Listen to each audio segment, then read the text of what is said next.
ওকে, so আমরা আসি যেটা বলতে গিয়েছিলাম। সো আজকের যে আমাদের স্বপ্ন পূরণের ব্যাচ আমরা এটাকে বলে থাকি। দ্যাট মিনস দেখবা অনেকেই দীর্ঘদিন ধরে ব্যাংকের প্রস্তুতি নিচ্ছে, তারপরে সে জব পাচ্ছে না। আবার আমরা অনেকেই শুনি 3-4টা করে রিটেন পরীক্ষা দিচ্ছে, তারপরেও কিন্তু সে জব পাচ্ছে না। এই কারণে আমরা আমাদের টার্নিং পয়েন্টের আমরা ছাতার নিচে আমরা একটা কোর্স লঞ্চ করেছি, সেটা হলো প্রিমিয়াম রিটেন ব্যাচ, বা আমরা বলতে পারি dream fulfilment written batch. That means এই রিটেন ব্যাচটা করলে ইনশাআল্লাহ তোমাদের যে রিটেনের যে প্রস্তুতিটা সেটা দেখবা পরিপূর্ণভাবে সম্পূর্ণ হয়ে যাবে। এবং দেখো আমাদের রিটেন ব্যাচটাতে যেটা হয়ে থাকে ব্যাংকের রিটেনের ক্ষেত্রে, কারণ তোমরা অনেকেই জানো, অনেকে না সকলেই জানার কথা, যে ব্যাংকের যে সিলেকশনটা, ফাইনাল যে সিলেকশনটা, এটা এমসিকিউ যে মার্ক, এটা কখনোই যোগ হয় না। এমসিকিউ মার্কটা শুধুমাত্র তোমাকে রিটেন পরীক্ষা দেওয়ার কোয়ালিফিকেশনটা তৈরি করে দেয়। মূলত যে জবের মেরিট লিস্টটা হয়ে থাকে সেটা কিন্তু রিটেন এবং ভাইবার উপরে। আর ব্যাংকের ভাইবা যেহেতু অনলি ফর 25 মার্কস, এখানে ভাইবাটাও কিন্তু অত বেশি মার্কের ব্যবধান তৈরি করে না। মূল যে ব্যবধানটা সেটা হলো রিটেনটা। রিটেনের মার্কটাই তোমাকে এনশিওর করবে তুমি জবটা পাবে কি পাবে না। এই জন্য রিটেনের প্রস্তুতিটাকে খুব গোছালোভাবে নিতে হয়, কারণ ব্যাংকের রিটেনে তোমাকে 200 মার্কের জন্য অনলি ফর 2 ঘন্টা সময় দেওয়া হয়, এবং এই 2 ঘন্টায় তোমাকে 8টা টপিক লিখতে হয়। মোট রিটেনের জন্য 10টা টপিক তোমাকে পড়াশোনা করতে হবে, তোমাকে 10টা টপিকের উপরে দক্ষতা নিয়ে আসতে হবে। এই 10টা টপিক থেকে 8টা টপিক তোমাকে পরীক্ষায় লিখতে হবে। সো 8টা টপিক এখানে তোমাকে 2 ঘন্টা লেখা, এটা অনেক টাইম কনজাস্ট, এখন খুবই টাইম একটা ম্যানেজমেন্ট একটা বড় একটা ভাইটাল ইস্যু। সো তুমি এই অল্প সময়ের মধ্যে কিভাবে ম্যাক্সিমাম মার্কটা এনশিওর করতে চাও, এই সকল বিষয়গুলোর কথা মাথায় রেখে আমাদের এই রিটেন ব্যাচটা আমরা তৈরি করেছি। রিটেন ব্যাচে আমাদের টোটাল ক্লাস সংখ্যা রাখা হয়েছে 40টা। এই 40টা ক্লাসই খুবই লুক্রেটিভ ভাবে সাজানো হয়েছে, এবং তোমাদের যে কোর্স ম্যাটেরিয়ালসগুলো এখানে দেওয়া হবে, এই কোর্স ম্যাটেরিয়ালসগুলো খুবই সমৃদ্ধ কোর্স ম্যাটেরিয়ালস। ওকে, সো এই সমৃদ্ধ কোর্স ম্যাটেরিয়ালসটা তুমি যদি শেষ করো এবং আমাদের ক্লাসগুলো যদি রেগুলার করো, তাহলে ইনশাল্লাহ দেখবা তোমার রিটেন প্রস্তুতিটা সম্পূর্ণরূপেই মানে শেষ হয়ে যাবে। তুমি খুব ভালোভাবেই রিটেন পরীক্ষায় 130+ তোমরা খুব সহজেই অ্যাচিভ করতে পারবে। ওকে, আচ্ছা একটু যদি বলি, যেহেতু ফেসবুকে লাইভ হচ্ছে এই জন্য আমি একটু শুরুতে সময় নিচ্ছি। আমার ফেসবুকে যারা জয়েন করেছে আমাদের সাথে, তুমি একটু লিখে দিও হ্যাঁ কোন ব্যাচের ক্লাসটা হচ্ছে, হ্যাঁ রিটেন প্রস্তুতিটা, আর স্ক্রল বারে একটু মেনশন করে দিও আজকে যারা হবে। আচ্ছা একটু জাস্ট আমি শুরু করব ক্লাসটা। ফেসবুকে যারা আমার সাথে যুক্ত আছো, আমার সাউন্ডটা ক্লিয়ার কিনা যদি একটু বলতাম, যে সাউন্ডটা ফেসবুকে আমি সাউন্ডটা ক্লিয়ার কিনা একটু ইয়েস দিয়ে যদি তোমরা একটু আমাকে অবহিত করতে, তাহলে আমার জন্য সুবিধা হতো ক্লাসটা শুরু করতে। ওকে, সো আর কথা বলবো না, যেহেতু 9টা বেজে গিয়েছে। ফেসবুকে যারা আসো সাউন্ড ক্লিয়ার কিনা, সাউন্ড ক্লিয়ার কিনা। ওকে, আমার সাথে যারা আমার পেজ গ্রুপে যারা যুক্ত আছে তারা বলতেছে ক্লিয়ার ক্লিয়ার। ওকে ঠিক আছে, জুমে যারা বলতেছে ক্লিয়ার। ওকে হ্যাঁ পেয়ে গিয়েছি। স্যার যশোর থেকে বলতেছি, আমার হোম ডিস্ট্রিক্ট কিন্তু যশোর। আচ্ছা যশোর থেকে বলতেছি সাউন্ডটা ক্লিয়ার কিনা। জি স্যার ক্লিয়ার। ওকে, সো আর কথা না বলি, তাহলে আমরা চলে আসি। আজকে আমাদের রিটেন ব্যাচের প্রথম যে ক্লাসটা, সেই প্রথম ক্লাসটা আমরা ট্রান্সলেশন রেখেছি। ট্রান্সলেশনের পরে টোটাল আমরা 5টা ক্লাস নিব। এই 5টা ক্লাসের মধ্যে 1 নম্বর ক্লাসটা, এটাকে আমরা ফান্ডামেন্টাল ক্লাস বলে থাকি। এই ফান্ডামেন্টাল ক্লাসটা আজকে ট্রান্সলেশনের শুরু হলো। ওকে, এবং আমাদের যে নতুন রিটেন ব্যাচটা, রিটেন ব্যাচের আজকেই হলো আমাদের প্রথম ক্লাস। ওকে, আজ থেকে আমাদের এই ব্যাচটা শুরু হচ্ছে। ওকে, সো যারা ইন্টারেস্টেড আছো তোমরা জয়েন করতে পারো এই ব্যাচের সাথে। এখন তাহলে আমরা চলে আসি bank job premium written course ট্রান্সলেশনের উপরে আজকে লেকচার 1। এই ট্রান্সলেশনের পরে তোমরা এভাবে 5টা লেকচার পাবে। সো আমি যদি চলে যাই আমাদের পরের স্লাইডে, যদি চলে যাই, হচ্ছে না কেন? ও এভাবে যেতে হবে না।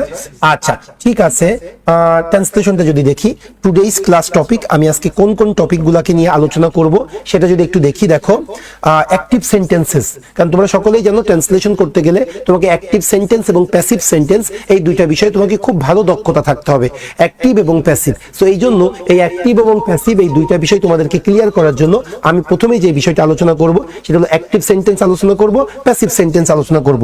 এরপরে ইউজ অফ রিলেটিভ প্রোনাউন। ভাই আমরা যখন কোনো ট্রান্সলেশন করি, এখানে কিন্তু রিলেটিভ প্রোনাউনের ব্যবহার অসংখ্য, অহরহ রিলেটিভ প্রোনাউনের ব্যবহার আমরা পাই।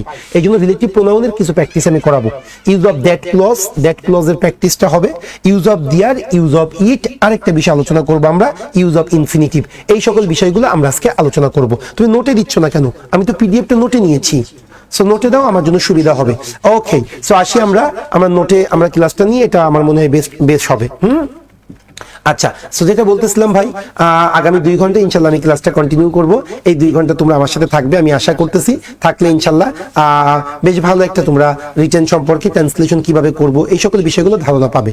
আর আজকে আমি যে ক্লাসটা নিব, এটা মূলত আমাদের প্যাসেজ যে ট্রান্সলেশনটা হয়, এই প্যাসেজ ট্রান্সলেশনকে স্মুথলি করার জন্য আমরা কিছু বেসিক জিনিস আমাদেরকে দক্ষতা রাখতে হবে বা আমাদের দখলে নিতে হবে। সেই বেসিক জিনিসগুলো আমরা কি করব, এখন আমরা শেখার চেষ্টা করব। তাহলে আসো আমরা চলে যাই। হ্যাঁ, আমরা প্রথমেই চলে আসি, তাহলে এটা আমরা দেখেছি। এরপরেরটা আসি, এই বিষয়গুলো আমরা আজকে আলোচনা করব। সো এই বিষয়গুলো দেওয়া হলো, এরপরে আমরা চলে আসি আমাদের অ্যাক্টিভ সেন্টেন্সেস এই সম্পর্কে। আমাদের যে 10টা আমরা সেন্টেন্স দিয়েছি, এই 10টা সেন্টেন্স আমরা ট্রান্সলেশন করব। আগে আমি একটু তোমাদেরকে বলি অ্যাক্টিভ সেন্টেন্স এবং প্যাসিভ সেন্টেন্স জিনিসটা কি, সেটা একটু তোমাদেরকে ক্লিয়ার করতে চাই। দেখো ভাই, আমরা সেই ক্লাস 5 থেকে আমরা ভয়েস চেঞ্জ করে আসতেছি, কিন্তু তারপরেও কিন্তু আজকে জব পরীক্ষা দেওয়ার ক্ষেত্রে আমরা অ্যাক্টিভ এবং প্যাসিভ আমরা কিন্তু খুব স্মুথলি বলতে পারি না বা লিখতে পারি না। এই ক্ষেত্রে এই জন্য আমি অ্যাক্টিভ এবং প্যাসিভ বেসিকটা তোমাকে একটু যদি বলি, সেটা দেখো। অ্যাক্টিভ সেন্টেন্স মানে হলো কাজটা যে শেষ করতেছে।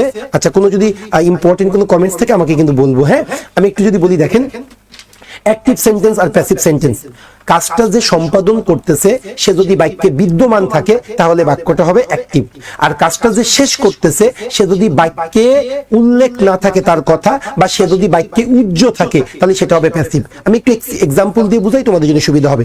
আমি বললাম 10 জন শ্রমিক মিরপুর 10-এর রাস্তা মেরামত করছে। 10 জন শ্রমিক মিরপুর 10-এর রাস্তা মেরামত করছে। দেখো, মিরপুর 10-এর রাস্তা কে মেরামত করছে? 10 জন শ্রমিক। কাজটা যে করতেছে সে কিন্তু বাক্যে বিদ্যমান, এই জন্য এই বাক্যটা অ্যাক্টিভ। এই বাক্যটাকে আমরা প্যাসিভ করতে পারবো কিভাবে? জাস্ট 10 জন শ্রমিক, আমি এটাকে সরাই দিব। আমি কি বলবো? মিরপুর 10-এর রাস্তা মেরামত করা হচ্ছে। এখানে কিন্তু কাজটা কে করতেছে তার কথা কিন্তু উল্লেখ নাই, এই জন্য এই বাক্যটা প্যাসিভ। আমি যদি বলি মাননীয় প্রধানমন্ত্রী পদ্মা সেতু উদ্বোধন করেছিল, আমি বললাম মাননীয় প্রধানমন্ত্রী পদ্মা সেতু উদ্বোধন করেছিল। কে উদ্বোধন করেছিল? মাননীয় প্রধানমন্ত্রী। তাহলে কিন্তু এই বাক্যটা অ্যাক্টিভ। জাস্ট তুমি মাননীয় প্রধানমন্ত্রী সরাই দাও, তাহলে এই বাক্যটা প্যাসিভ হয়ে যাবে। কেমন? পদ্মা সেতু উদ্বোধন করা হয়েছিল, মানে কি কাজটা যে করবে তার কথাটা আমি তুলে দিব। লাস্ট যদি বলি, দেখো আমি বললাম করিম বই পড়ে, বাক্যটা অ্যাক্টিভ। কে বই পড়ে? করিম বই পড়ে। এই বাক্যটাই প্যাসিভ হয়ে যাবে। কিভাবে জানো? করিমটাকে সরাই দাও, সিম্পলি বলো বই পড়া হয় বা বই পড়া হচ্ছে, তখনই বাক্যটা কি হয়ে যাবে? প্যাসিভ হয়ে যাবে। আর অ্যাক্টিভ, এটা মানে অ্যাকচুয়ালি টেন্সের ফর্মুলা। টেন্সের যে স্ট্রাকচারটা আমরা শিখেছি না, present indefinite, present continuous, present perfect, টেন্সের ফর্মুলাটাকেই বা টেন্সে যে আমরা ফর্মুলা দিয়ে করি সেগুলা হলো অ্যাক্টিভ সেন্টেন্সগুলো, ওই ফর্মুলা আমরা অ্যাপ্লাই করে থাকি। ওকে, সো আসো তাহলে আমরা কিছু কোশ্চেন করি অ্যাক্টিভ সেন্টেন্সের। মূলত আমাদের 6টা টেন্সের উপরে খুব ভালো দখল নিতে হয়। 6টা টেন্সের উপরে পিডিএফ দিয়ে দিয়েছি তো আমরা অলরেডি। হ্যাঁ, আচ্ছা যদি একটু বলি, দেখো 6টা টেন্সের উপরে আমাদেরকে কোশ্চেনটা বেশি আসে, বা এই 6টা টেন্স আমাকে দখলে আনতে হয়। একটা হলো প্রেজেন্ট ইনডিফিনিট, একটা হলো প্রেজেন্ট কন্টিনিউয়াস, একটা হলো প্রেজেন্ট পারফেক্ট, একটা হলো পাস্ট ইনডিফিনিট, একটা পাস্ট কন্টিনিউয়াস, আর একটা হলো ফিউচার ইনডিফিনিট। এই 6টা টেন্সের উপরে মূলত কোশ্চেনগুলো হয়ে থাকে। এই জন্য এই 6টা টেন্সের অ্যাক্টিভ সেন্টেন্স এবং প্যাসিভ সেন্টেন্স আমি এটা ক্লিয়ার করার চেষ্টা করব। এছাড়াও মডাল ভার্বের ব্যবহারগুলো আমি দেখাবো। তাহলে আসি, আমরা প্রথম সেন্টেন্সটা আমরা ট্রান্সলেট করব। ওকে, আজকের ক্লাসটা ইনশাআল্লাহ করো, একটু সময় নাও, দেখো কেমন তোমাদের পরিবর্তন আসে। সো আমরা প্রথমে চলে আসি, 1 নম্বর সেন্টেন্সটা কি বলতেছে সেটা আমরা একটু দেখি। ওকে, দেখো, প্রশাসনে সঠিক জবাব দিয়ে তার অভাবে এত কোশ্চেন, এত ডার্ক কেন? একটু ওয়েট করি আমরা। ঠিক আছে, আমরা এবার একটু দেখি। দেখো,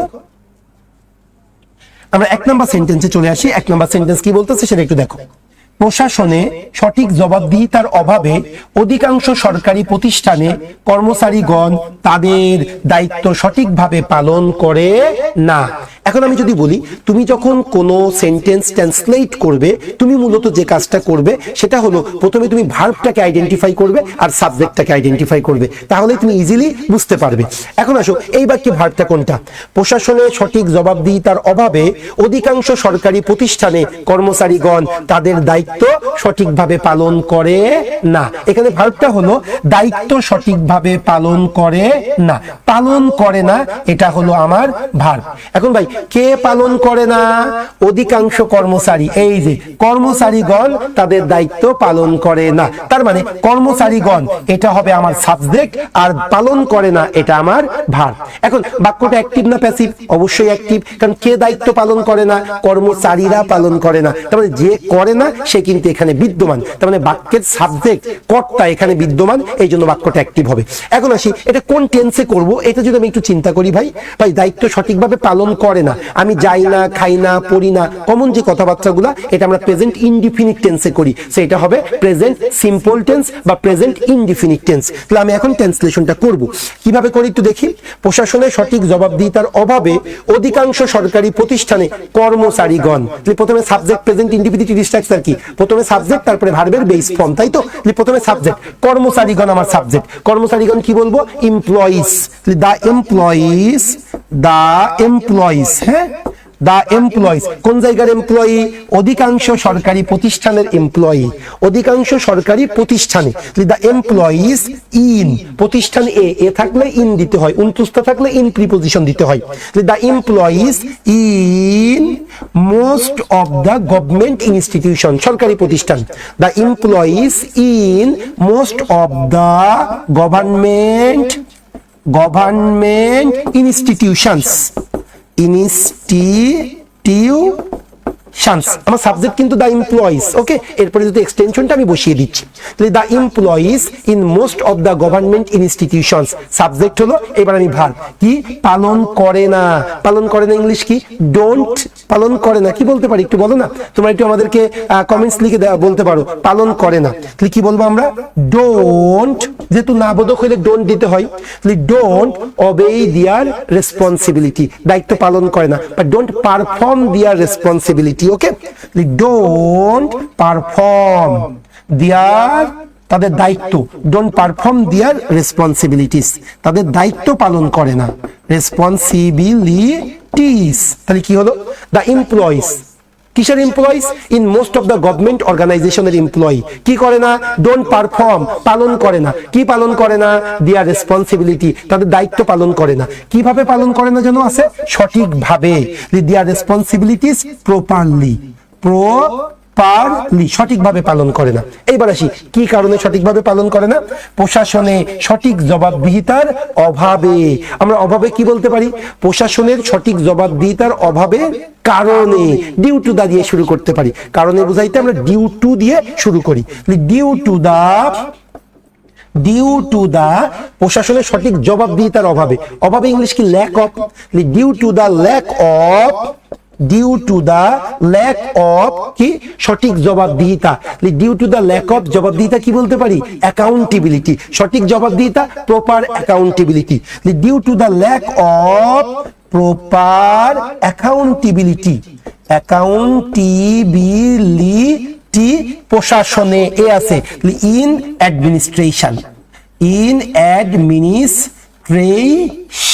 ওকে। তাহলে কি পাইলাম আমরা, পুরো সেন্টেন্সটা দেখো, প্রশাসনের সঠিক জবাবদিহিতার অভাবে, এটা কি বলতে পারি, due to the lack of proper accountability in administration, অধিকাংশ সরকারি প্রতিষ্ঠানে কর্মচারীগণ, the employees in most of the government institutions, তাদের দায়িত্ব সঠিকভাবে পালন করে না। তাহলে একটু দেখি না, দা এমপ্লয়িজ এটা আমার সাবজেক্ট, আর ভার্ব কোনটা, ডোন্ট পারফর্ম, তাহলে এখন দেখো, the employees don't perform their responsibilities properly, সঠিকভাবে দায়িত্ব পালন করে না। এবার in most of the government institutions, এটা কিন্তু আমরা এখানেও বসাইতে পারতাম।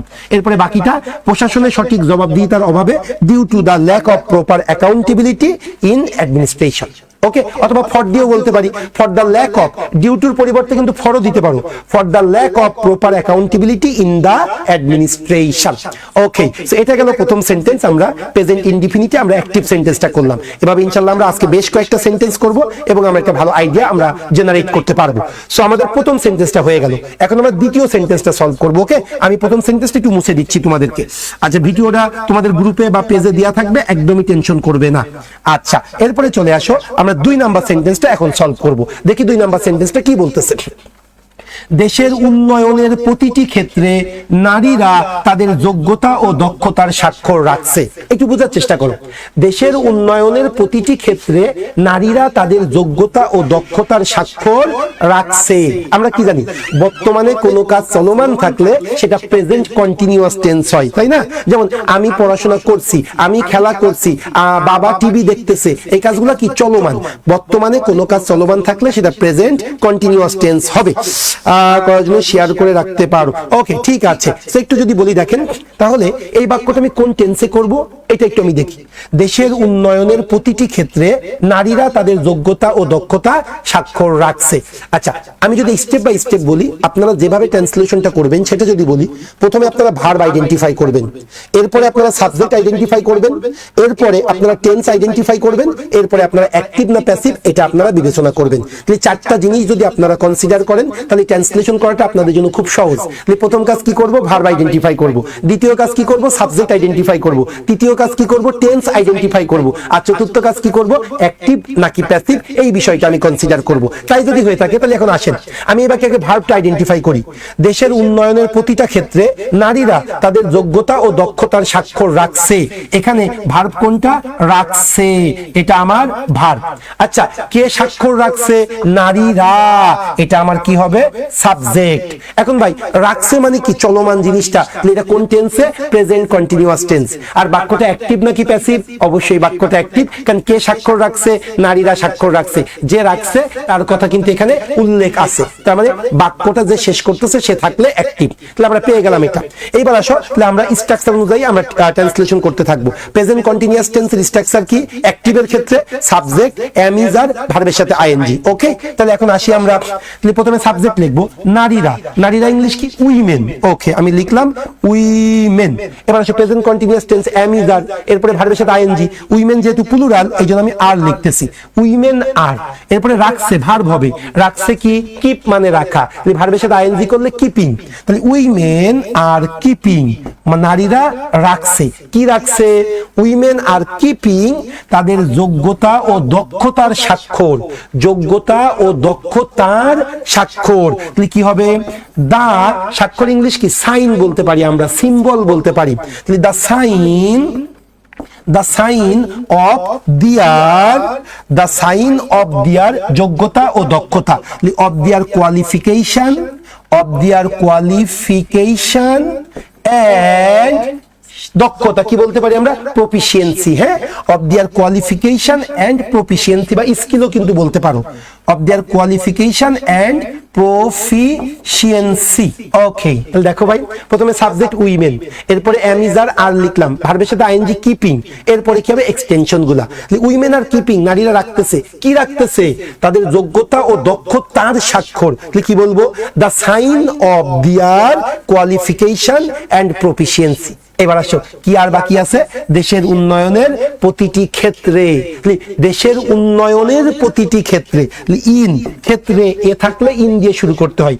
এ উনতুস্তা এই দুইটা যদি কোনো ওয়ার্ডের সাথে থাকে, সেটা আমরা বিভক্তি যদি পাই তাহলে আমরা ইন প্রিপোজিশন ইউজ করি। তাহলে দেশের উন্নয়নের প্রতিটি ক্ষেত্রে, তাহলে কি হবে? ইন দা এভরি সেক্টর, প্রতিটা ক্ষেত্রে। in the every sector দেশের উন্নয়ন, of the country's development, in the every sector of the country's development। এই হলো আমাদের দ্বিতীয় সেন্টেন্সটা ট্রান্সলেশন। বাংলাটা কি ছিল? দেশের উন্নয়নের প্রতিটি ক্ষেত্রে নারীরা তাদের যোগ্যতা ও দক্ষতার স্বাক্ষর রাখছে। প্রেজেন্ট কন্টিনিউয়াস টেন্সের অ্যাক্টিভ। কি করলাম আমরা? Women are keeping their sign of their qualification and proficiency in every sector of the country's development, in every stage of the country's development. Okay, আচ্ছা, যদি কেউ একটু তোমরা নিজেরাও কিন্তু প্র্যাকটিস করবে। স্যার ফর ল্যাক অফ হবে। হ্যাঁ, ল্যাক অফ হবে তো ফর আমি বলেছিলাম। Yes, very good. আচ্ছা, গ্রেট। Okay, thank you. যদি কেউ ইন এভরি অ্যাসপেক্ট হবে, এটা in every aspect of the country's development women are providing their competence. হ্যাঁ, ঠিক আছে, তাহলে ওটা এক্সপেক্ট হয় না, হ্যাঁ, ইন এভরি অ্যাসপেক্ট হয়। আচ্ছা, ওকে, আমরা চলে আসি। ইনশাআল্লাহ আমরা আরো বেশ কয়েকটা ট্রান্সলেশন দেখবো, তো ইনশাআল্লাহ আমরা আরো ধারণা পাবো। তোমরা প্রেজেন্ট কন্টিনিউয়াস টেন্সের আমরা একটা এক্সাম্পল সলভ করলাম, এরপর আমরা প্রেজেন্ট পারফেক্ট টেন্সের একটা এক্সাম্পল আমরা সলভ করব। ওকে, সো আমি এই সেন্টেন্সটা মুছে ফেললাম। হ্যাঁ, আমরা পরেরটা করব এখন। তাহলে আচ্ছা, একটু বলি যারা ফেসবুকে আছো তাদেরকে একটু বলবো তোমরা এটা শেয়ার দিয়ে রাখতে পারো, পরবর্তীতে ফুল ক্লাসটা দেখার জন্য তোমরা এটা শেয়ার দিয়ে রাখতে পারো, এবং তোমাদের পরিচিত যারা আছে তারাও কিন্তু এই দেখা যাচ্ছে ক্লাসটা এনজয় করতে পারবে। হ্যাঁ, সুযোগ তৈরি হবে। তো এবার আসো আমরা 3 নাম্বার সেন্টেন্সটা যদি একটু সলভ করি, সবাই একটু দেখো 3 নাম্বার সেন্টেন্সটা। হ্যাঁ, আচ্ছা, আর একটু বলে দিই আমাদের এটা কিন্তু অ্যাডভান্স রিটেন ব্যাচ, তার মানে তোমাদের জেনারেল একটা ধারণা আছে, এই ধারণাটাকে আর একটু উপর লেভেলে নেওয়ার জন্য আমাদের এই ব্যাচটা। এই জন্য আমরা যে কাজটা করেছি, আমরা কিন্তু ওই ইজি কোনো সেন্টেন্স কিন্তু আমরা দেইনি, যেগুলো তোমার পরীক্ষার জন্য আসবে, পরীক্ষা উপযোগী ওই টাইপের টাফ সেন্টেন্স গুলাই কিন্তু আমরা ট্রান্সলেশনে রেখেছি। আচ্ছা, এখন আসো 3 নাম্বার সেন্টেন্সটা কি বলতেছে সেটা যদি একটু দেখি। সমগ্র বিশ্বে অনলাইন ভিত্তিক সামাজিক যোগাযোগ ও ব্যবসা সম্প্রসারণের ফলে অত্যন্ত দ্রুত গতিতে ইন্টারনেট ও ওয়ার্ল্ড ওয়াইড ওয়েবের সামাজিক যোগাযোগ ও ব্যবসায়িক কর্মকাণ্ডের অন্যতম গুরুত্বপূর্ণ প্ল্যাটফর্মে পরিণত হয়েছে। সেন্টেন্সটা কিন্তু বুঝবে ভালো করে। সমগ্র বিশ্বে অনলাইন ভিত্তিক সামাজিক যোগাযোগ ও ব্যবসা সম্প্রসারণের ফলে, এটা এক্সটেনশন, এরপরে অত্যন্ত দ্রুত গতিতে ইন্টারনেট ও ওয়ার্ল্ড ওয়াইড ওয়েব হবে, হ্যাঁ, ও অন্তস্তয়কের এটা র হবে না, ইন্টারনেট ও ওয়ার্ল্ড ওয়াইড ওয়েব সামাজিক যোগাযোগ ও ব্যবসায়িক কর্মকাণ্ডের অন্যতম গুরুত্বপূর্ণ প্ল্যাটফর্মে পরিণত হয়েছে। এখন আসো, আমি তোমাদের বলেছিলাম প্রথমে আমরা ভার্ব খুঁজবো, তারপরে সাবজেক্ট খুঁজবো, তারপরে টেন্স খুঁজবো, তারপরে অ্যাক্টিভ না প্যাসিভ এটা বিবেচনা করবো। এই বাক্যে আমি ভার্বটা খুঁজবো। তোমরা কি কেউ লিখতে পারবে বাংলা? একটু লিখে রাখাও তো ভার্বটা কোনটা এই বাক্যে, আমি একটু দেখতে চাই কমেন্টসে। আমার সাথে যারা জুমে আসো তারাও কিন্তু কমেন্টস করবে এই বাক্যটাই ভার্ব কোনটা। সমগ্র বিশ্বে অনলাইন ভিত্তিক সামাজিক যোগাযোগ ও ব্যবসা সম্প্রসারণের ফলে অত্যন্ত দ্রুত গতিতে ইন্টারনেট ও ওয়ার্ল্ড ওয়াইড ওয়েব সামাজিক যোগাযোগ ও ব্যবসায়িক কর্মকাণ্ডের অত্যন্ত গুরুত্বপূর্ণ প্ল্যাটফর্মে পরিণত হয়েছে। এই বাক্যে ভার্ব কোনটা? ভেরি গুড, পরিণত হয়েছে। ফেসবুকে যারা আছো তারাও কিন্তু কমেন্টস করবে। সো ভার্বটা হলো পরিণত হয়েছে, এটা আমার ভার্ব। এখন সাবজেক্ট, কোন জিনিসটা গুরুত্বপূর্ণ প্ল্যাটফর্মে পরিণত হয়েছে? কোন জিনিসটা? ইন্টারনেট ও ওয়ার্ল্ড ওয়াইড ওয়েব গুরুত্বপূর্ণ প্ল্যাটফর্মে পরিণত হয়েছে। এইটা হলো আমার সাবজেক্ট। আমি সাবজেক্ট পেয়ে গেলাম, আমি ভার্ব পেয়ে গেলাম। এবার থার্ড কন্ডিশন, আমাকে টেন্স যাচাই করতে হবে। আচ্ছা, এটা কোন টেন্সে আছে? এটা প্রেজেন্ট পারফেক্ট টেন্সে আছে। কারণ কি? পরিণত হয়েছে। আমি একটু তোমাদেরকে বুঝাই বলি। প্রেজেন্ট পারফেক্ট টেন্সে তোমাদের অনেকেরই কিন্তু একটু সমস্যা আছে, তোমরা প্রেজেন্ট পারফেক্ট টেন্সটা ধরতে পারো না। আমি তোমাদের একটু ক্লিয়ার করি, সবাই একটু শোনো। প্রেজেন্ট পারফেক্ট টেন্স কোনটা হবে? ভাই, কোন একটা কাজ শেষ হয়ে গেছে, শেষ হওয়ার পরে আমি যখন ওই কাজটা বলবো তখন একটু ভালো করে শোনো। কোন একটা কাজ শেষ হয়ে গেছে, এই শেষ হয়ে যাওয়া কাজটাকে যদি আমরা ইংলিশে ট্রান্সলেট করতে চাই তাহলে আমাকে দুইটা টেন্সের সহযোগিতা নিতে হয়। একটা প্রেজেন্ট পারফেক্ট টেন্স আর একটা হলো পাস্ট ইনডিফিনিট। ভালো করে বুঝবা। কাজ শেষ বলার ধরনটা বর্তমান, এটা হলো প্রেজেন্ট ইনডিফিনিট। কাজ শেষ বলার ধরনটা অতীত, এটা হবে পাস্ট ইনডিফিনিট। তাহলে প্রথম কন্ডিশন কাজ শেষ হয়ে যাওয়া লাগবে, এরপর আমার বলার ধরনটা যদি বর্তমান হয় এটা হবে প্রেজেন্ট পারফেক্ট, আমার বলার ধরনটা যদি অতীত হয় এটা হবে পাস্ট ইনডিফিনিট। যেমন দেখো, আমি বললাম আমি একটি কলম ক্রয় করেছি। আমি তোমাদেরকে যখন বলবো আমি একটি কলম ক্রয় করেছি, তার মানে কিন্তু আমার কলম ক্রয় করা হয়ে গিয়েছে। কিন্তু আমি যে আজকে তোমাদেরকে বলতেছি বলার ধরনটা বর্তমান, এই জন্য প্রেজেন্ট পারফেক্ট। এখন আমি যদি এটাকে পাস্ট ইনডিফিনিট কখন বলবো? আমি একটি কলম ক্রয় করেছিলাম, তখন হবে পাস্ট পারফেক্ট। আমি যদি বলি আমি জব পেয়েছি, এটা প্রেজেন্ট পারফেক্ট, জব পাওয়া হয়ে গেছে, বলার ধরন বর্তমান। এটা পাস্ট কখন হবে? আমি যখন বলবো আমি একটি জব পেয়েছিলাম। তাহলে কাজ শেষ বলার ধরনটা বর্তমান, সেটাই হবে প্রেজেন্ট পারফেক্ট। তোমরা যে ছোটবেলায় শিখেছো যে কাজ শেষ ফল বিদ্যমান, এটা অ্যাকচুয়ালি একটা ভেগ ফর্মুলা, মানে ভেগ ডেফিনেশন। সো একটু দেখি, আমরা যেটা বললাম ইন্টারনেট ও ওয়ার্ল্ড ওয়াইড ওয়েব গুরুত্বপূর্ণ প্ল্যাটফর্মে পরিণত হয়েছে, তার মানে কি? পরিণত কিন্তু হয়ে গিয়েছে। কাজ শেষ বলার ধরনটা বর্তমান, এই জন্য এটা প্রেজেন্ট পারফেক্ট। একটু মনে রাখবে। তাহলে আমি যেটা বলেছিলাম, আমরা কি করব? প্রথমে সাবজেক্ট আইডেন্টিফাই করব, এরপরে আমরা ওকে। আচ্ছা, কোর্স ফিটা জানতে চাচ্ছ? আমাদের কোর্স ফিটা হলো 2000 টাকা, অনলি ফর 2000 টাকা এই রিটেনটার কোর্স ফি। এই অনলি প্রিমিয়াম যে আমাদের রিটেন ব্যাচ, এটার কোর্স ফি হলো 2000 টাকা। ইনশাআল্লাহ এই নিয়ে আরো আলোচনা হবে। এখন আমরা একটু অ্যাক্টিভ সেন্টেন্সটা শেষ করব। আর আজকে এই প্রিমিয়াম রিটেন ব্যাচের ফার্স্ট ক্লাস হচ্ছে আমাদের। তাহলে আসলে যেটা বলতে গিয়েছিলাম, আমি ভার্ব পেয়েছি, আমি সাবজেক্ট পেয়েছি, আমি টেন্স পেয়েছি, এবার অ্যাক্টিভ না প্যাসিভ। ভাই অ্যাক্টিভ না প্যাসিভ কি করে বুঝবো? পরিণত হয়েছে। কোন জিনিসটা পরিণত হয়েছে? ইন্টারনেট ও ওয়ার্ল্ড ওয়াইড ওয়েব। তার মানে যে জিনিসটা পরিণত হয়েছে সেটা বাক্যে বিদ্যমান, তার মানে এটা প্রেজেন্ট পারফেক্টের অ্যাক্টিভ হবে। প্রেজেন্ট পারফেক্টের অ্যাক্টিভ মানে কি? টেন্সের ফর্মুলা, প্রথমে সাবজেক্ট হবে, এরপরে হ্যাভ বা হ্যাজ হবে, তারপরে ভার্বের 3 নাম্বার ফর্ম হবে। তাহলে আসো আমি প্রথমে সাবজেক্টটা লিখবো, তাই তো? সাবজেক্ট কোনটা? ইন্টারনেট ও ওয়ার্ল্ড ওয়াইড ওয়েব। ভালো করে বুঝবে, বড় একটা সেন্টেন্স আমি ট্রান্সলেট করতেছি। সাবজেক্ট ইন্টারনেট ও ওয়ার্ল্ড ওয়াইড ওয়েব, আমি সেটাই লিখলাম, internet and world wide web, world wide web, internet and world wide web. Okay, so internet and world wide web have, এবার পরিণত হওয়া মানে কি? হওয়া। হ্যাভ বিকেম, বিকাম মানে হওয়া, এর 3 নাম্বার ফর্ম কি? Become, became, become. তো internet and world wide web have become, internet এবং ওয়ার্ল্ড ওয়াইড ওয়েব পরিণত হয়েছে। কিসে পরিণত হয়েছে? অত্যন্ত গুরুত্বপূর্ণ প্ল্যাটফর্মে পরিণত হয়েছে, অত্যন্ত গুরুত্বপূর্ণ প্ল্যাটফর্মে। Has become, internet and world wide web have become an important platform, an important platform, তাহলে internet and world wide web, internet এবং world wide web have become, হয়েছে, কি হয়েছে? অ্যান ইম্পর্টেন্ট প্ল্যাটফর্মে পরিণত হয়েছে। Have become an important platform, কি কাজে? সামাজিক যোগাযোগ ও ব্যবসায়িক কর্মকাণ্ডের জন্য, সামাজিক যোগাযোগ ও ব্যবসায়িক কর্মকাণ্ডের জন্য। দেখো জন্য কথাটা আমি দিয়ে ফেলেছি কিন্তু, হ্যাঁ। তাহলে অ্যান ইম্পর্টেন্ট প্ল্যাটফর্ম ফর, এবার সামাজিক যোগাযোগ কি হবে? Social communication, for the social communication, for the social communication and সামাজিক যোগাযোগ এবং ব্যবসায়িক কর্মকাণ্ড, and business activities,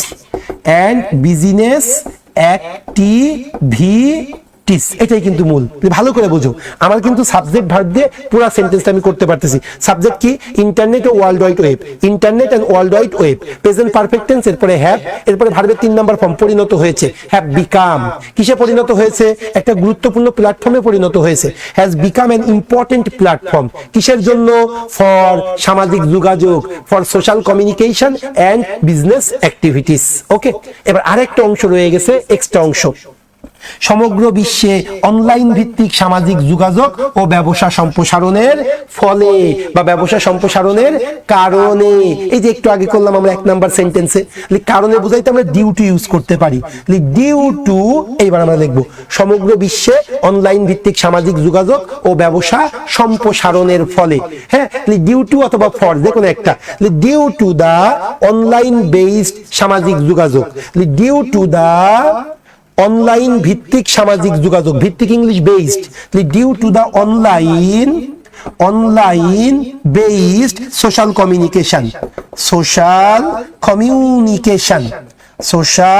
communication, and আরেকটা কি আছে?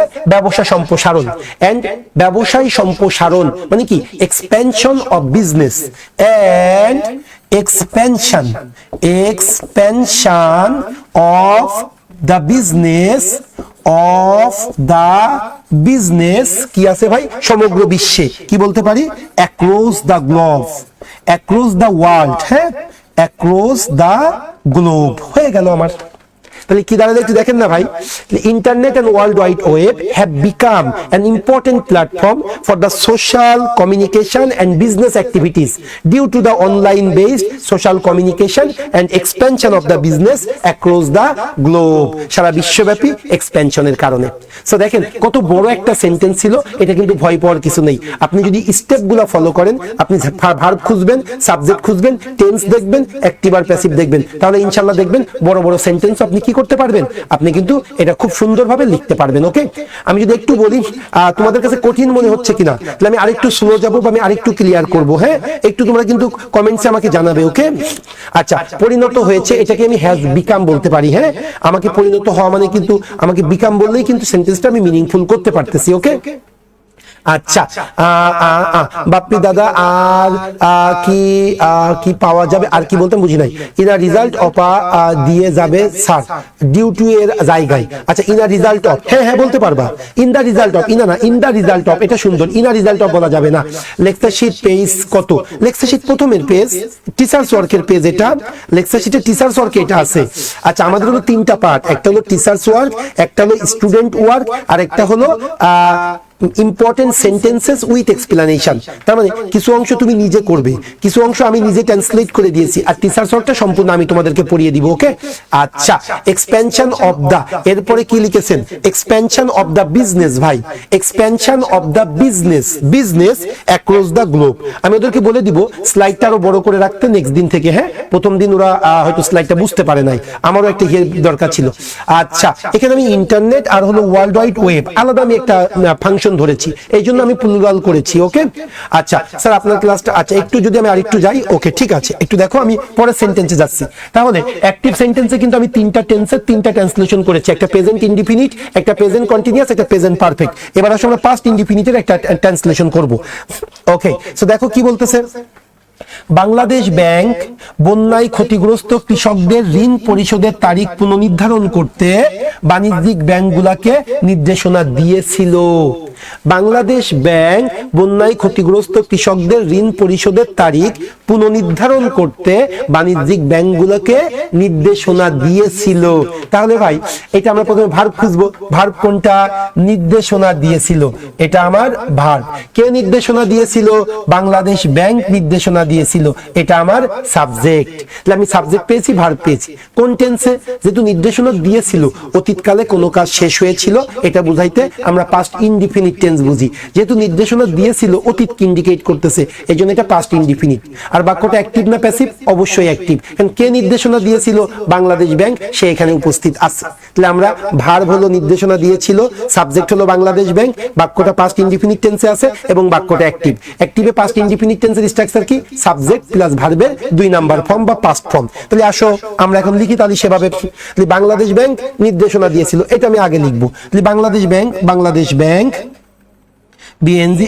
ওকে, বাংলাদেশ ব্যাংক নির্দেশনা দেওয়া মানে কি? ইনস্ট্রাক্ট, নির্দেশনা দেওয়া। বাংলাদেশ ব্যাংক পাস্ট ইনডিফিনিট কি হবে? ইনস্ট্রাক্টেড। অথবা কেউ যদি অর্ডার লেখে তাও কিন্তু হবে। Bangladesh bank ordered, Bangladesh bank instructed, Bangladesh bank commanded. হ্যাঁ, এগুলা কিন্তু তোমাকে কিন্তু একটা ওয়ার্ড নিয়ে যে হবে তা না, আমাকে একটা ওয়ার্ড নিয়ে রিজিড থাকা যাবে না, আমি অনেক সিনোনিম ইউজ করতে পারবো। বাংলাদেশ ব্যাংক ইনস্ট্রাক্টেড, হ্যাঁ ইনস্ট্রাক্টেড বা ordered. Bangladesh bank instructed. Okay, Bangladesh bank instructed, instruct দিয়েছিল। কাকে ইনস্ট্রাকশন দিয়েছিল? কমার্শিয়াল ব্যাংকগুলোকে ইনস্ট্রাকশন দিয়েছিল। Bangladesh bank instructed commercial banks, commercial banks, Bangladesh bank commercial ব্যাংকগুলোকে নির্দেশনা দিয়েছিল। এবার তাহলে আমরা আসি। তাহলে আমি সাবজেক্ট পাইলাম, আমি ভার্ব পাইলাম, এবার আমি বাকি অংশগুলো আমি এখানে লেখা শুরু করব। আচ্ছা, বাংলাদেশ ব্যাংক কমার্শিয়াল ব্যাংককে নির্দেশনা দিয়েছিল। কি করতে নির্দেশনা দিয়েছিল?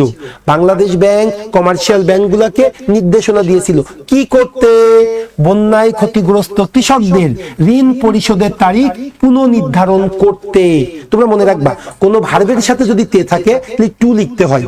যেমন দেখো, পড়া রিড, পড়তে টু রিড, খেলা প্লে, খেলতে টু প্লে। হ্যাঁ, পড়া আমাদের লেখা রাইট, লিখতে টু রাইট। সো এখানে কি? পুনর্নির্ধারণ করতে। কি হবে? টু পুনর্নির্ধারণ ইংলিশ কি? Reschedule, reschedule. Bangladesh bank instructed commercial banks to reschedule, reschedule করতে, টু রিশিডিউল, রিশিডিউল করতে নির্দেশনা দিয়েছিল। কি রিশিডিউল করতে?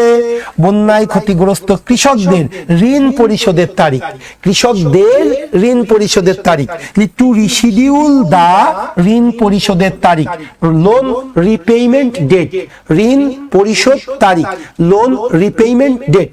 Bangladesh bank instructed commercial bank to reschedule the loan repayment, loan repayment date, loan repayment date. Okay, Bangladesh bank instructed commercial bank কি করতে? To reschedule, পুনর্নির্ধারণ করতে। কি পুনর্নির্ধারণ করতে? The loan repayment date of বন্যায় ক্ষতিগ্রস্ত কৃষক, বন্যায় ক্ষতিগ্রস্ত কৃষক মানে কি হবে ফ্লাড এফেক্টেড ফার্মার্স, বন্যায় ক্ষতিগ্রস্ত কৃষক flood affected farmers of the flood affected farmers, flood affected farmers শেষ। তাহলে Bangladesh bank instructed commercial bank to reschedule the loan repayment date of the flood affected farmers।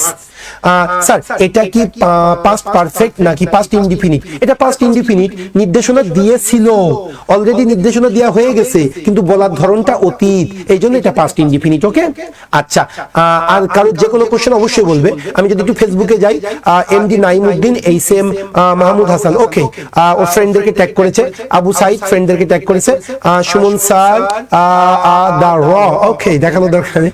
আচ্ছা, আলহামদুলিল্লাহ, ওকে, সুমন স্যার অসংখ্য ধন্যবাদ ভাই। আচ্ছা, সো আমরা পাস্ট ইনডিফিনিটের একটা অ্যাক্টিভ সেন্টেন্স করলাম। তাহলে আমি এবার আমি পরেতে যাচ্ছি, পরের সেন্টেন্সে চলে যাচ্ছি, আরেকটা পাস্ট ইনডিফিনিটের আমি অ্যাক্টিভ সেন্টেন্স করতে চাচ্ছি। হ্যাঁ, আমি এটা মুছে ফেললাম। তাহলে ওকে, আমাদের 4 নাম্বার সেন্টেন্সটা হয়ে গেল। এখন আমরা 5 নাম্বার সেন্টেন্সটা ট্রান্সলেট করব। 5 নাম্বার দেখো, তৎকালীন অর্থনীতি বিকাশের জন্য সেন্টেন্সগুলোকে একটু ফ্র্যাগমেন্ট করা শিখবে, মানে সেন্টেন্সে কিছু অংশ এক্সটেনশন থাকে, এই এক্সটেনশনগুলো মূল সেন্টেন্স থেকে আলাদা করে ফেলবে। যেমন দেখো, তৎকালীন অর্থনীতির বিকাশের জন্য, এটা আমার এক্সটেনশন পার্ট ছিল। তৎকালীন অর্থনীতির বিকাশের জন্য কি হয়েছে? ঋণের প্রবৃদ্ধি অত্যন্ত জরুরি ছিল, ঋণের প্রবৃদ্ধি অত্যন্ত জরুরি ছিল। তাহলে এই বাক্যে আমরা ভার্বটা কোনটা দিতে পারি? ছিল, এটা আমার ভার্ব ছিল। আচ্ছা, কোন জিনিসটা জরুরি ছিল? ঋণের প্রবৃদ্ধি, তাহলে এটা আমার সাবজেক্ট, আর ছিল এটা আমার ভার্ব। এখন ছিল মানে কি? পাস্ট ইনডিফিনিট কে ইন্ডিকেট করে, সো পাস্ট ইনডিফিনিট। ওকে, তাহলে এখন আসেন আমরা পাস্ট ইনডিফিনিট করি। তাহলে আমরা 5 নাম্বার সেন্টেন্সটা, তাহলে ঋণের প্রবৃদ্ধি অত্যন্ত জরুরি ছিল। তাহলে ঋণের প্রবৃদ্ধি কি বলতে পারি? Credit growth. ঋণের প্রবৃদ্ধি ইংলিশ কি? Credit growth. ঋণের প্রবৃদ্ধি ক্রেডিট গ্রোথ, হ্যাঁ, ক্রেডিট গ্রোথ অত্যন্ত জরুরি ছিল। was very important, was very crucial, was very important। মানে ক্রেডিট গ্রোথ, ঋণের প্রবৃদ্ধি, was ছিল ভেরি ইম্পর্টেন্ট, ঋণের প্রবৃদ্ধি অত্যন্ত জরুরি ছিল। কিসের জন্য? তৎকালীন অর্থনীতির বিকাশের জন্য। ফর, জন্য মানে ফর, ফর দা বিকাশ, flourishment, development, improvement. Okay, for the improvement, for the improvement of তৎকালীন অর্থনীতি, for the improvement of the economy, of the economy of that time, অথবা at that time, for the improvement of the economy at that time। হয়ে গেল। তাহলে কি হলো? Credit growth was very important for the improvement of the economy at that time। Okay, অথবা for the improvement of that times economy. Okay, এখন আসেন আমি যদি একটু বলি, এই পার্টটা হলো আমার এক্সটেনশন। আপনি মনে রাখবেন, এক্সটেনশন পার্টটা সেন্টেন্সের শুরুতেও বসাইতে পারেন, সেন্টেন্সের শেষেও বসাইতে পারেন। এই ফর দিয়ে এই অংশটুকু কিন্তু আপনি সেন্টেন্সের শুরুতেও বসাইতে পারতেন। কিভাবে? For the improvement of the economy at that time, comma, credit growth was very important. Okay, same.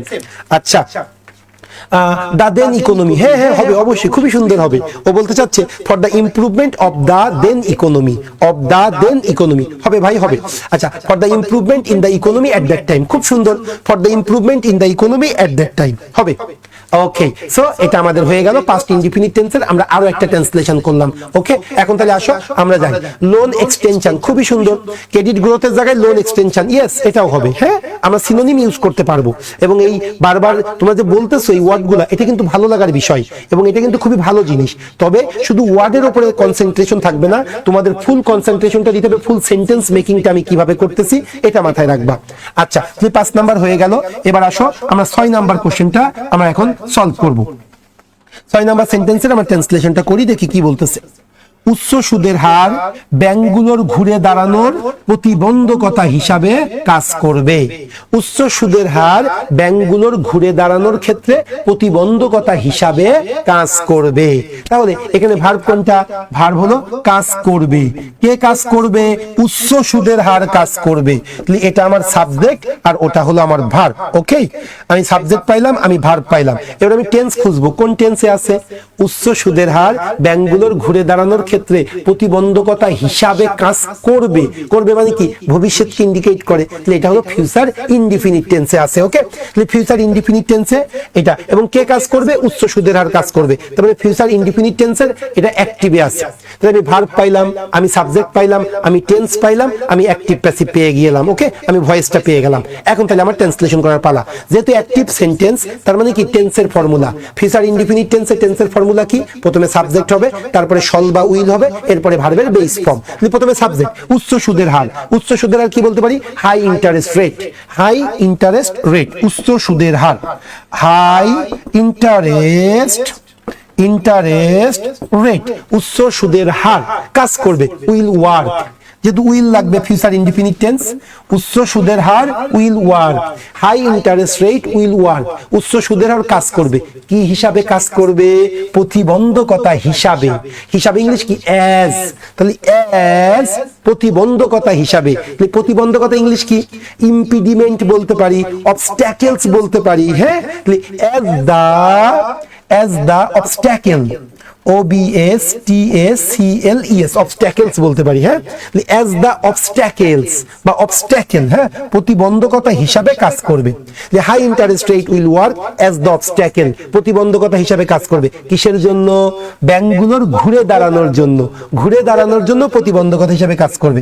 For the, এখন ঘুরে দাঁড়ানো, তুমি ঘুরে দাঁড়ানোর চিন্তা, আল্লাহ ঘুরে দাঁড়ানোর ওয়ার্ডটা তোমার জানা নেই না। এখানে মনে রাখবা, আমরা সেন্টেন্সটা ভাববাচক ট্রান্সলেশন করি। তার মানে ওরা যে ওয়ার্ড বলতেছে, আমাকে ওয়ার্ড টু ওয়ার্ড ট্রান্সলেট করতে হয় না।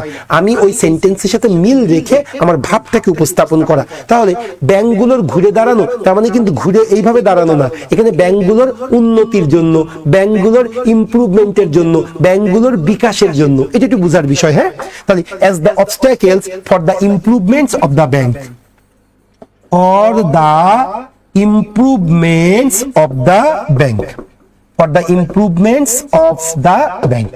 The high interest rate will work, উচ্চ সুদের হার কাজ করবে as the obstacles, প্রতিবন্ধকতা হিসাবে। কার প্রতিবন্ধকতা হিসাবে? for the improvement of the banks, for the development of the banks, for the flourishment of the banks, okay, for the enrichment of the bank। ঠিক আছে,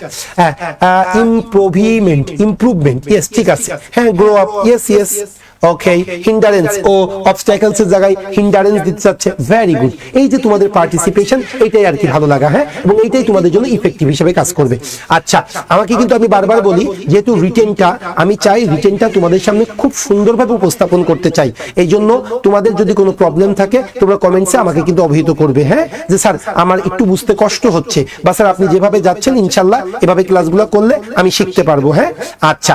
আর তোমাদেরকে বারবার বলি, আমরা কখনোই ফেসবুক লাইভে যে সস্তা কোনো কিছু তোমাদেরকে দিয়ে তোমাদেরকে মুগ্ধ করার জন্য আমরা ক্লাস নিই না।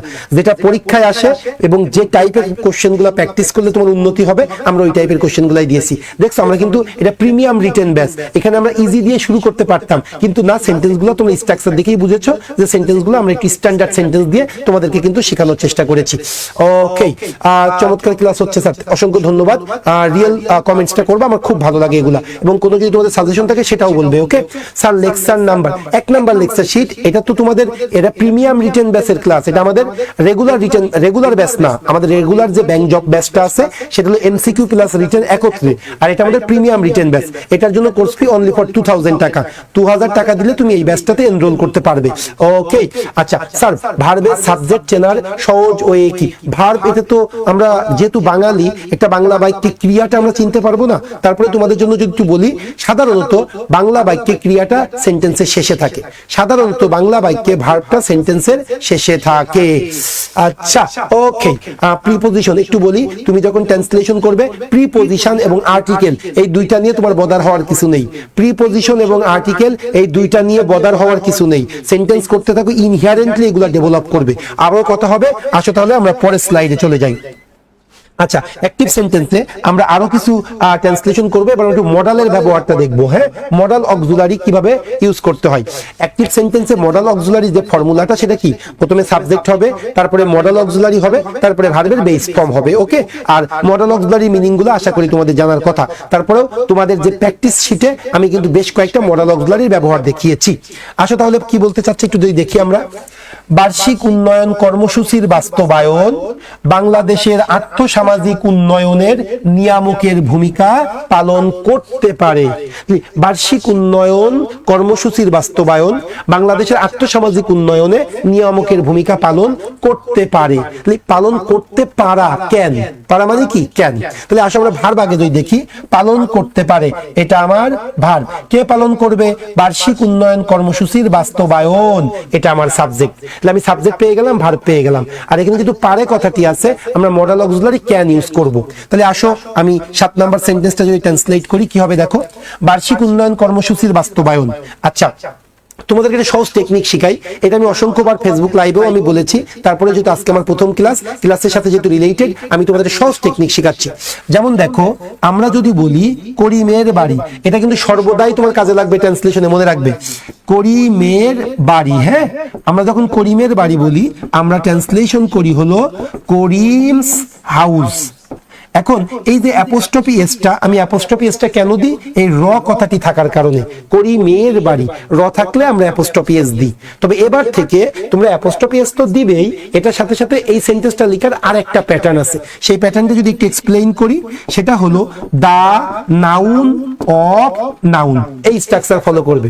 যখন র কথাটি থাকবে, দা নাউন অফ নাউন। যেমন দেখো, প্রথমে র কথাটি থাকলে আমি দা লিখবো, এরপরে নাউন মানে কি, দার পরে যে ওয়ার্ডটা বাড়ি, দা হাউস, দা হাউস, এরপরে স্ট্রাকচার অনুযায়ী অফ হবে, এরপরে আরেকটা নাউন মানে রজার সাথে আছে, র কার সাথে আছে, করিমের সাথে আছে। তাহলে আমরা যেমন বলি করিমস হাউস, এটাকে আরেকভাবে লিখতে পারি দা হাউস অফ করিম, আমরা কিন্তু এইভাবেও লিখতে পারি। এখন কেন আমি এটা শিখাইলাম সেটা এখন তোমাদের কাছে আমি এক্সপ্লেইন করব। আচ্ছা, তাই যদি দেখো, আমি যদি একটু বলি আমার সাবজেক্ট কোনটা, বার্ষিক উন্নয়ন কর্মসূচির বাস্তবায়ন। দেখো তো ভাই, র কথাটি আছে না? ইয়েস আছে। তাহলে আমি প্রথমেই কি লিখবো, দা লিখবো। এরপরে র এর পরে কি আছে, বাস্তবায়ন। বাস্তবায়ন ইংলিশ কি, ইমপ্লিমেন্টেশন। ইমপ্লিমেন্টেশন, দা ইমপ্লিমেন্টেশন। এরপরে কি হবে, অফ হবে স্ট্রাকচার অনুযায়ী। তারপরে রজার সাথে আছে, র কার সাথে আছে, বার্ষিক উন্নয়ন কর্মসূচি, annual development program. The implementation of annual development program. The implementation of the annual development program. এখন পিআরও জিআরএম, এটা আমার সাবজেক্ট গেল কিন্তু। The implementation of the annual development program, বার্ষিক উন্নয়ন কর্মসূচির বাস্তবায়ন। এবার আমার ভার্ব, পালন করতে পারে। পারের কারণে কি হবে, ক্যান। আর পালন করা, আমরা ছোটবেলায় পড়ছিলাম না, can play a great role. হ্যাঁ, সেটা আর কি দিলেই হয়ে যাচ্ছে। তাহলে কি, নিয়ামকের ভূমিকা পালন করতে পারে। তাহলে কি বলতে পারি ভাই, can play an important role. নিয়ামকের ভূমিকা পালন করতে পারে, একটা গুরুত্বপূর্ণ ভূমিকা পালন করতে পারে। তাহলে can play an important role, can play an important role. কি হলো, the implementation of the annual development program subject. এরপরে ভার্ব কোনটা, ক্যান প্লে, কি পালন করতে পারে, নিয়ামকের ভূমিকা। কি বলবো, an important role পালন করতে পারে। কিসের জন্য, কিসের জন্য, বাংলাদেশের আর্থসামাজিক উন্নয়নের জন্য। বাংলাদেশের আর্থসামাজিক উন্নয়নে বা উন্নয়নের জন্য। জন্য হইলে কি দিই আমরা, ফর দিই। এই যে দেখেন সেন্টেন্সটাকে কিন্তু কিছু কিছু ওয়ার্ড নাই, কিন্তু আমার সেন্টেন্স তৈরি করার জন্য আমি ওই ওয়ার্ডগুলো বসাই দিচ্ছি। যেমন ফরটা এখানে দিলে আমার জন্য খুব সহজ হয়ে যাচ্ছে ট্রান্সলেট করা। বাংলাদেশের আর্থসামাজিক উন্নয়নের জন্য কি বলবো, ফর দা। এই আবার দেখো, বাংলাদেশের র আছে না, এই জন্য আমি দা দিয়েছি। এরপরে আর্থসামাজিক উন্নয়ন, রর পরের ওয়ার্ডটা লিখবো, ফর দা সোশিও আর্থসামাজিক, সোশিও ইকোনমিক। হ্যাঁ, socio economic development, for the socio economic, for the socio economic development of Bangladesh, of Bangladesh. এই যে দেখেন ব্যবহারটা কিন্তু অনেক বেশি রয়ের ব্যবহার। তাহলে আমি কি হলো, আমরা মডেল অক্সিলারি কিভাবে ব্যবহার করি সেটা দেখাইলাম। তাহলে subject the implementation of annual development program, এরপরে ক্যান হলো মডেল অক্সিলারি, এরপরে ভার্বের বেস ফর্ম প্লে কি কি পালন করবে, একটা গুরুত্বপূর্ণ ভূমিকা পালন করবে, অ্যান ইম্পর্টেন্ট রোল, কিসের জন্য, বাংলাদেশের আর্থসামাজিক উন্নয়নের জন্য, for the socio economic development of Bangladesh. এই যে দেখেন সেন্টেন্সটাকে না নিজের মতো করে তৈরি করা, এটা খুবই গুরুত্বপূর্ণ। ওকে, আচ্ছা একটু যদি দেখি স্যার সাবজেক্ট এবং ভার্ব চেনার পরে এরপরে কোনটা নিয়ে অনুবাদ করতে শুরু করব। সাবজেক্ট ভার্ব চেনার পরে তুমি টেন্সটা দেখবে, কোন টেন্সে তুমি ট্রান্সলেট করতে চাচ্ছ, এরপরে দেখবে অ্যাক্টিভ আছে না প্যাসিভ আছে, এরপরে কি করবা, যে টেন্সে আছে সেই টেন্সের স্ট্রাকচার অনুযায়ী তুমি কি করবা, ট্রান্সলেশন করা শুরু করে দিবা। এরপরে বাক্যে যদি এক্সটেনশন বা অতিরিক্ত অংশ থাকে, এটা সেন্টেন্সের শুরুতে বসাইতে পারো, সেন্টেন্সের শেষেও বসাইতে পারো। তুমি যদি অতিরিক্ত অংশ সেন্টেন্সের শুরুতে বসাও, তাহলে অতিরিক্ত অংশের পর একটা কমা দিতে হয়, আর শেষে বসাইলে কোনো কমা লাগে না। এই হলো মূল বিষয়। আচ্ছা এই কোশ্চেনটা ছিল তানভীর হাসানের। ওকে, তানভীর হাসান। আচ্ছা আবু জাফর সে রিফার করেছে, রিটেনটা মূল, তোমরা বুঝতে চাও না ভাই, ব্যাংকের বা যে কোনো বাংলাদেশে চাকরি তুমি যদি ইনশিওর করতে চাও, তাহলে তোমাকে রিটেনের উপরে ভালো দক্ষতা আনতে হয়। আর রিটেনটা এটা একটা স্ট্র্যাটেজিক একটা কিছু মেটার থাকে, এগুলো অ্যাপ্লাই করলে তোমার লেখাটা দেখবা তুমি জেনারেলি প্রত্যেকটা টপিকেই তুমি যদি 2-3 মার্ক করে বেড়ে যায়, তাহলে কিন্তু তোমার মোটের উপরে প্রায় 20-22 মার্ক বা 25 মার্ক বেড়ে যাবে। এই কাজগুলো তোমাকে রিটেনে আমরা শেখানোর চেষ্টা করব। তোমরা মূল একদম বেসিক তো আমরা জানাবোই তোমাদেরকে, জেনারেল যেভাবে লিখতে হয় সেটাও বলবো, এটার সাথে সাথে কিছু টেকনিক্স আমরা তোমাদেরকে দিব, যে টেকনিক্সের পরে তুমি অন্যদের থেকে দেখবা 2-3 মার্ক করে বেশি পাচ্ছ। ওকে, সো এইগুলো একটা মেটার ইনশাআল্লাহ। সো আজকে আমাদের ট্রান্সলেশন আমি দুইটা নিব, মানে ট্রান্সলেশন 1 ট্রান্সলেশন 2, এরপরে free hand writing 1 free hand writing 2, তারপরেই কম্প্রিহেনশন 1 কম্প্রিহেনশন 2। দেখবা যে কিভাবে একটার সাথে আরেকটা রিলেট করি আমরা ইনশাআল্লাহ। আচ্ছা স্যার ক্লাস এর স্লাইড এর পিডিএফটা কি, হ্যাঁ পিডিএফটা কি আছে, আমরা তো তোমাকে স্লাইডের পিডিএফ দরকার নেই, তো আমরা পুরো শীটটাই তো তোমাকে প্রোভাইড করেছি, তাহলে আবার আমি স্লাইড আলাদা করে দেওয়ার কি আছে। আচ্ছা আর একটু বলি, আমাদের ভর্তিটা এটা আমাদের যারা অ্যাডমিটেড স্টুডেন্ট তাদের জন্য একটা অফার আছে, আমরা কালকে বলেছিলাম তোমাদেরকে, সেই অফারে তোমরা ভর্তি হবা। আর আমাদের যারা অ্যাডমিশন নেওনি তারা কিন্তু আমাদের কোনো কোর্সের সাথে যুক্ত না, তারা 2000 টাকা দিয়ে তোমরা কিন্তু এই কোর্সটার সাথে যুক্ত হতে পারো। আর এটা আমাদের অনলাইন অফলাইন একসাথে শুরু হয়েছে। অনলাইন আজকে ফার্স্ট ক্লাস, আর অফলাইনের আগামীকাল ফার্স্ট ক্লাস হবে। আগামীকাল থেকে অফলাইনেও কিন্তু আমাদের এই রিটেন ব্যাচটা শুরু হচ্ছে, রিটেন ব্যাচ 2। আমরা রিটেন ব্যাচ 1টা শেষ করেছি, আগামীকালকে 2টা শুরু হচ্ছে। আজকে রিটেন ব্যাচ 1 এর বিদায় শেষ ক্লাস হয়েছে, আর অনলাইনের ক্ষেত্রে এটা কিন্তু আজকে শুরু হলো। ওকে, অনলাইনে 2000 টাকা এবং অফলাইনে এটার কোর্স ফি রাখা হয়েছে 3000 টাকা। অফলাইনে 3000 টাকা, অনলাইনে 2000 টাকা। ওকে, হ্যাঁ পিডিএফটা দিয়েছি ভাই, পিডিএফটা sir পিলি plus written fee, পিলি are written ফি একত্রে 2600 টাকা, একত্রে 2600 টাকা। ওকে, আচ্ছা আমরা চলে আসি, আবার কত হবে, 5200 টাকা আমাদের কোর্স ফি। এখন আমাদের একটা ডিসকাউন্ট চলতেছে, এই ডিসকাউন্টে তুমি 2600 টাকায় ভর্তি হইতে পারবে। ওকে, 5200 টাকা আমাদের কোর্স ফি। আচ্ছা আবার একটু কথা হবে, তাহলে আমরা অ্যাক্টিভের কিছু সেন্টেন্স দেখলাম, এবার আসো আমরা প্যাসিভের কিছু সেন্টেন্স দেখি, এটা আমাদের জানা দরকার, প্যাসিভের সেন্টেন্সগুলো আমরা কিভাবে তৈরি করেছি। সো 8 নাম্বার, এটা তোমরা নিজেরা করে নিবে, যেহেতু আমি এতগুলো অ্যাক্টিভের সেন্টেন্স করেছি, একটা অ্যাক্টিভের সেন্টেন্স অবশ্যই তোমাদের পারা উচিত। সো আসো আমরা এবার যে কাজটা করব, প্যাসিভ সেন্টেন্সেস করব। প্যাসিভ সেন্টেন্সটা তোমাদেরকে আমি বুঝাবো। আমি এর আগেও বলেছি প্যাসিভ কোনটাকে বলবো, কাজটা যে সম্পূর্ণ করেছে সে যদি বাক্যে বিদ্যমান না থাকে তাহলে ওই বাক্যটা প্যাসিভ। যেমন আমি যদি বলি আমি একটি কলম ক্রয় করেছি, এই বাক্যটা অ্যাক্টিভ, কে ক্রয় করেছে, আমি। এই বাক্যটাকেই প্যাসিভ করব, যা শুধু আমি যে কাজটা করেছে তাকে সরাই দিব। কি বলবো, একটি কলম ক্রয় করা হয়েছে, তখন এই বাক্যটা কি হয়ে যাবে, প্যাসিভ হয়ে যাবে। বাংলা পৃথিবীতে যত অ্যাক্টিভ বাক্য আছে সকল অ্যাক্টিভ বাক্যকেই কিন্তু প্যাসিভ করা যাবে। কিভাবে, কাজটা যে সম্পাদন করবে তাকে তুমি হটাই দিবা, তাহলে এই বাক্যটা কি হয়ে যাবে, প্যাসিভ হয়ে যাবে। আসো তাহলে আমরা এখন প্যাসিভ কিছু সেন্টেন্স দেখব, এরপরে রিলেটিভ প্রোনাউন নিয়ে আলোচনা করব, খুব মজা পাবে। আসো প্যাসিভ সেন্টেন্স কি বলতেছে।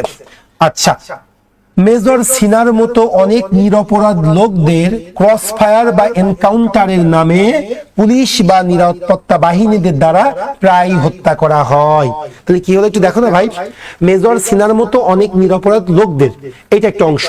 মেজর সিনার মতো অনেক নিরপরাধ লোকদের ক্রস ফায়ার বা এনকাউন্টারের নামে এবার পুলিশ বা নিরাপত্তা বাহিনী দ্বারা প্রায় কি করা হয়, হত্যা করা হয়।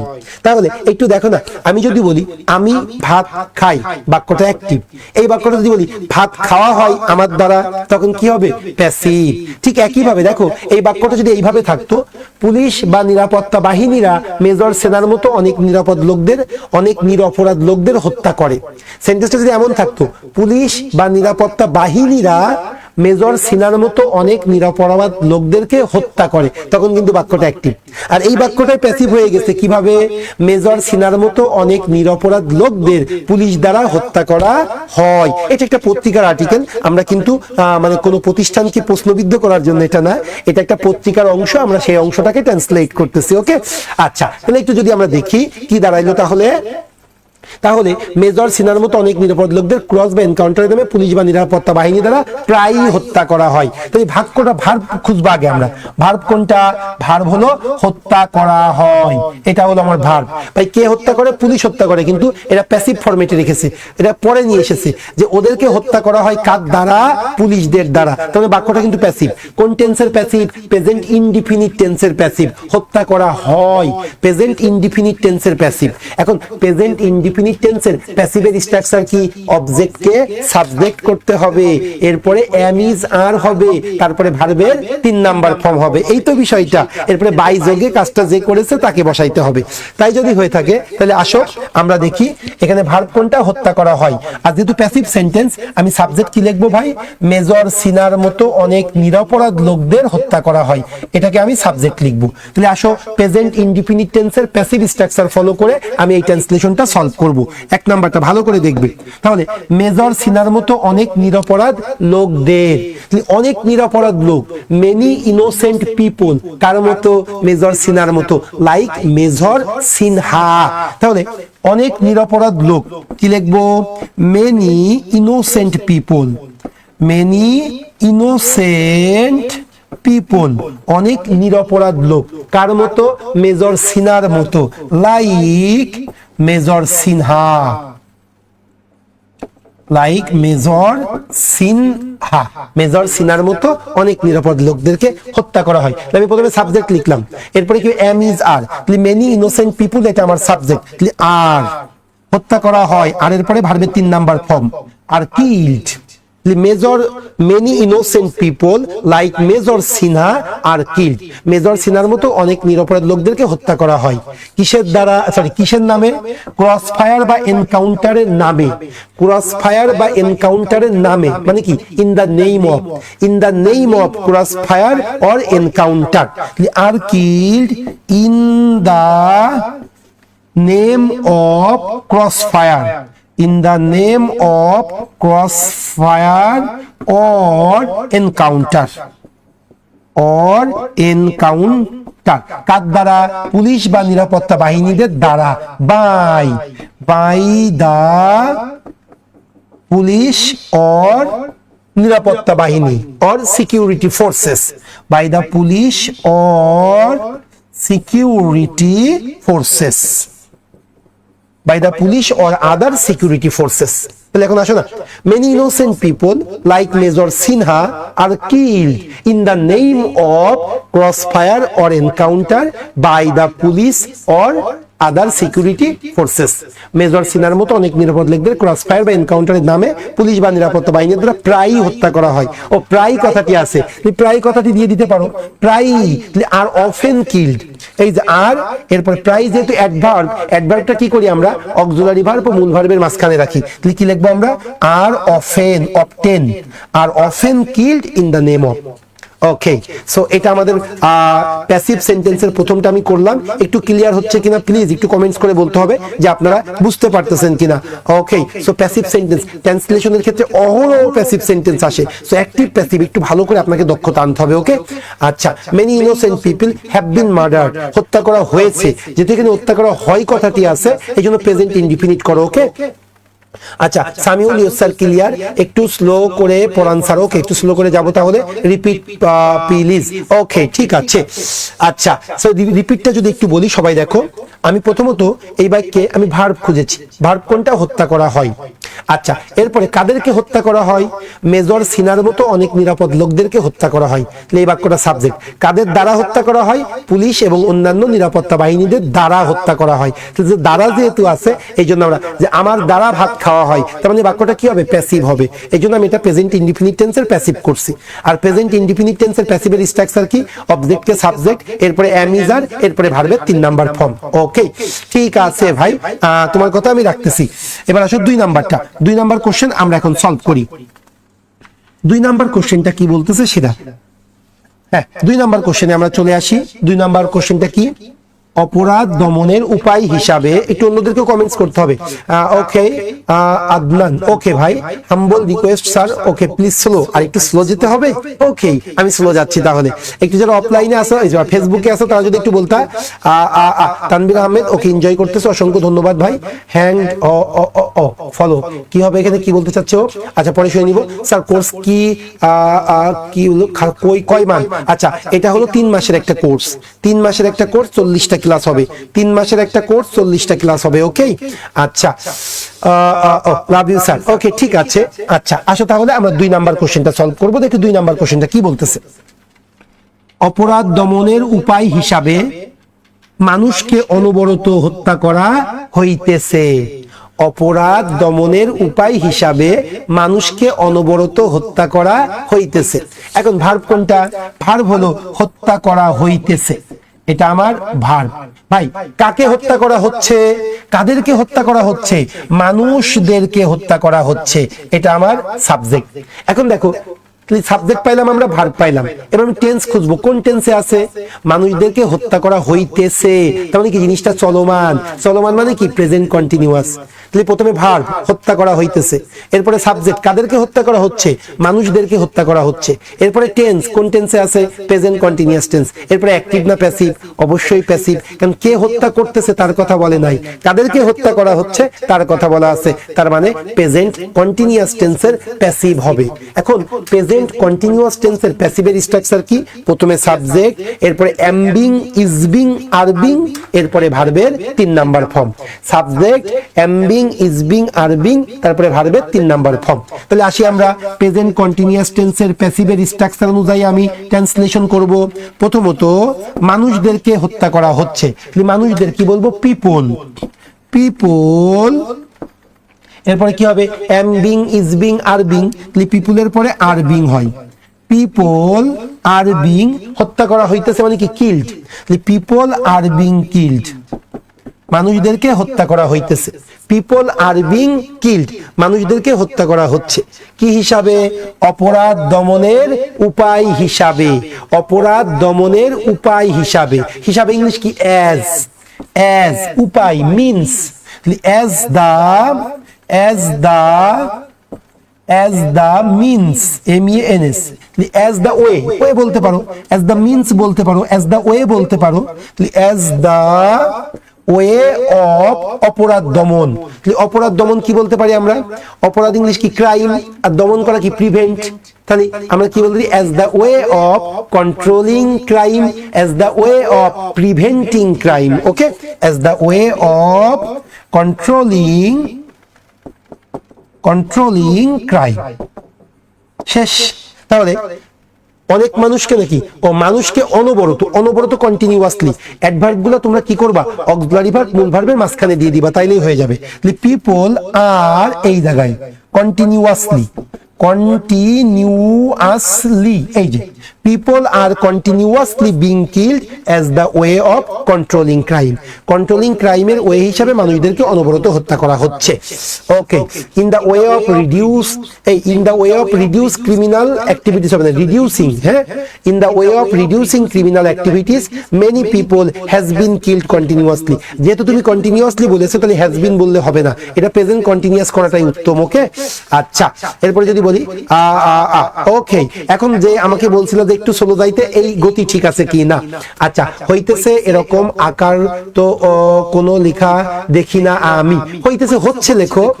আচ্ছা, অপরাধ দমনের উপায় হিসেবে মানুষকে অনবরত হত্যা করা, হইতেছে জায়গায় হচ্ছে লেখো। যেহেতু আমি একদম পত্রিকা থেকে ডিরেক্টলি কপি করে নিয়েছি, এই জন্য পত্রিকায় যেভাবে ছিল সেভাবেই চলে এসেছে। তুমি হচ্ছে লিখতে পারো, কোনো সমস্যা নেই। অপরাধ দমনের উপায় হিসেবে মানুষকে অনবরত হত্যা করা হচ্ছে, একই কথা, তখনও প্রেজেন্ট কন্টিনিউয়াস টেন্স হবে। তাহলে আমাদের কিন্তু এটা হয়ে গেল 2 নাম্বারটা। এবার আমার 3 নাম্বারটা একটু বড় আছে, আমার 3 নাম্বার ট্রান্সলেশনটা আমরা করার চেষ্টা করব। আসো তাহলে আমরা 3 নাম্বার সেন্টেন্সটার ট্রান্সলেশন করব। সবাই 3 নাম্বার সেন্টেন্সে চলে আসো। 3 নাম্বার, শুধু এবছরেই আইন প্রয়োগকারী কর্মকর্তাদের দ্বারা এখনো পর্যন্ত 150 এর অধিক মানুষকে হত্যা করা হয়েছে। ওকে, এটা একটা রিপোর্ট ছিল। শুধু এবছরেই আইন প্রয়োগকারী কর্মকর্তা দ্বারা এখনো পর্যন্ত আগস্ট 2020 পর্যন্ত 150 এর অধিক মানুষকে হত্যা করা হয়েছে। এখন ভার্বের কাছে চলে আসবো। ভার্ব কোনটা? হত্যা করা হয়েছে, এটা আমার ভার্ব। ওকে ভাই, কে হত্যা করেছে তার কথা কিন্তু বলা হয়নি। কাদেরকে হত্যা করা হয়েছে? 150 এর অধিক মানুষদেরকে হত্যা করা হয়েছে। যে করতেছে সে কিন্তু নাই, তাহলে বাক্যটা কিন্তু প্যাসিভ হবে, মনে রেখো। হ্যাঁ, 150 এর অধিক মানুষকে হত্যা করা হয়েছে, এই বাক্যে এটা আমার সাবজেক্ট। ওকে, এখন তাহলে হত্যা করা হয়েছে, এই যে দেখো ভাই, অলরেডি কিন্তু হত্যা করা হয়েছে, কিন্তু আমার বলার ধরনটা বর্তমান, এই জন্য এটা প্রেজেন্ট পারফেক্ট টেন্স হবে। কাজ শেষ, বলার ধরন বর্তমান, প্রেজেন্ট পারফেক্ট টেন্স। তাহলে এটা প্রেজেন্ট পারফেক্ট টেন্সের প্যাসিভ হবে। আমার ভার্ব হলো হত্যা করা হয়েছে, কে হত্যা করেছে তার কথা বলিনি। কাদেরকে হত্যা করা হয়েছে? হত্যা করা হয়েছে 150 এর অধিক মানুষদেরকে। এটা আমার এই বাক্যে সাবজেক্ট হিসেবে হবে। আর কোন টেন্সে করব? Present perfect. প্রেজেন্ট পারফেক্ট টেন্সের প্যাসিভ। তাহলে প্রথমে প্রেজেন্ট পারফেক্ট টেন্সের প্যাসিভের স্ট্রাকচার কি? অবজেক্টকে সাবজেক্ট, মানে প্রথমে সাবজেক্ট হবে, এরপরে হ্যাভ বিন অথবা হ্যাজ বিন হবে, তারপরে ভার্বের 3 নাম্বার ফর্ম হবে। ওকে, হ্যাভ বিন বা হ্যাজ বিন, তারপরে ভার্বের 3 নাম্বার ফর্ম। তাহলে আসি আমরা, তাহলে 150 এর অধিক মানুষ, এটা আমাদের কি? সাবজেক্ট। তাহলে কি হবে? 150 এর অধিক মানুষ, কি বলবো? মোর দেন 150 পিপল। তাহলে কি হবে? মোর দেন 150 এর অধিক, মোর দেন 150 পিপল। এরপরে কি হবে? পিপল যেহেতু প্লুরাল, এই জন্য have. More than 150 people have been হত্যা করা হয়েছে, have been killed, have been murdered. More than 150 people have been killed, 150 অধিক মানুষকে হত্যা করা হয়েছে এখনো পর্যন্ত। এখনো পর্যন্ত মানে কি? So far. More than 150 people have been killed so far. কত জন ভাই? আগস্ট 2020 সালে, August 2020। Okay, more than 150 people have been killed so far। এরপরে কি বলবো? so far, শুধু এবছরেই, শুধু এবছরেই। in জাস্ট আগস্ট 20 দিলেই এবছরই হয়ে যাচ্ছে, অথবা only in this year, only in this ইয়ার, কেবলমাত্র এবছরেই। হ্যাঁ, যে কোনো একটা দিও। So far in August 2020। দেখো না ভাই, সাবজেক্ট মোর দেন 150 পিপল, এরপরে প্রেজেন্ট পারফেক্ট টেন্সের জন্য হ্যাভ বিন কিল্ড, 150 অধিক মানুষকে হত্যা করা হয়েছে। সো ফার, এ পর্যন্ত, কোন সালে? ইন আগস্ট 2020 সালে। কাদের দ্বারা? আইন প্রয়োগকারী কর্মকর্তাদের দ্বারা। তাহলে কি বলবো ভাই? বাই দা, আইন প্রয়োগকারী কর্মকর্তা, law enforcement, law enforcing employees বা পার্সোনেল। কর্মকর্তা মানে কি? অফিসার্স, ল এনফোর্সিং অফিসার্স বা law enforcing personnel. Okay, by the law, আইন প্রয়োগকারী কর্মকর্তা, by the law enforcing personnel বা officers, by the law enforcing officers. Yes, তাহলে কি হলো? More than 150 people have been killed so far in August 2020 by the law enforcement officers. হয়ে গেল। ওকে, একটু তোমাদেরটা দেখতে চাই। অন্য খুব আচ্ছা আচ্ছা, না শুধু পড়লে হবে না, না তানভীর, আমি তোমার সাথে একমত না। আমাদেরকে খুব সুন্দর করে পড়াশোনা, মানে পড়াটাকে এমন ভাবে তোমাদের সামনে উপস্থাপন করতে হবে যাতে তুমি বুঝতে পারো। শুধু একটানা পড়াই গেলেও কিন্তু তোমাদের ভালো লাগবে না, এই জন্য মাঝে মাঝে একটু আনন্দ করার ব্যাপারও আছে। হ্যাঁ, সেই জন্য অন্যান্য স্যাররা যদি একটু আনন্দ করে থাকে, এটা অবশ্যই অ্যাপ্রিসিয়েট করা উচিত। আচ্ছা, perfect, present perfect, yes present perfect টেন্সে করব আমরা। স্টিল টিল হবে কি না? হ্যাঁ, স্টিল দিস, এখনো শুধু এবছরেই নাকি এখন পর্যন্ত, ও বলতে চাচ্ছে সোফারের জায়গায় টিল হবে কিনা, হ্যাঁ টিল ইন দিস ইয়ার এটা বললেও হবে, স্টিল মানে স্টিল না টিল পর্যন্ত, হ্যাঁ টিল ইন দিস ইয়ার, ওকে আচ্ছা জি স্যার ওকে থ্যাংক ইউ।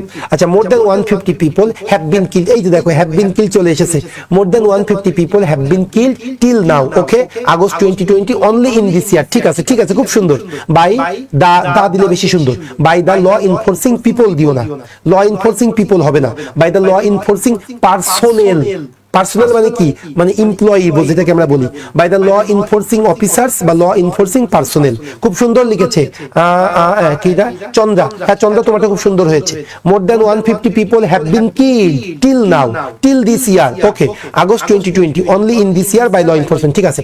সোফার কি অ্যাডভার্ব, তোমার এই একটা তোমাদের সমস্যা ভাই রে, তোমরা নাউন প্রোনাউন অ্যাডজেক্টিভ অ্যাডভার্ব ট্রান্সলেশনের মধ্যে যদি তোমরা নাউন খোঁজো অ্যাডজেক্টিভ খুঁজো অ্যাডভার্ব খুঁজো তাহলে কিন্তু ট্রান্সলেশন শিখতে পারবে না। আবার অনেকে দেখছি ট্রান্সলেশন করা হয় তার মধ্যে আবার proper noun common noun a noun say noun দিয়ে শেষ করে। ভাই মনে রাখবা গ্রামার কখনোই আগে আসতে পারে না। গ্রামার দিয়ে তুমি যদি ট্রান্সলেশন শিখতে চাও তোমার ট্রান্সলেশন শিখতে পারবে কিন্তু সেটা কোনোদিন পরীক্ষায় শেষ করে আসতে পারবে না। ট্রান্সলেশনটা তোমাকে মিনিং এর উপরে বেস করে করতে হবে। থ্রোলি তুমি গ্রামারের উপরে পজেস থেকো না। আমি আবারও বললাম তুমি ট্রান্সলেশনে দ্রুত ট্রান্সলেট করতে পারবে না। স্যার একটু স্লো, ওকে আমি তো যাচ্ছি এটা।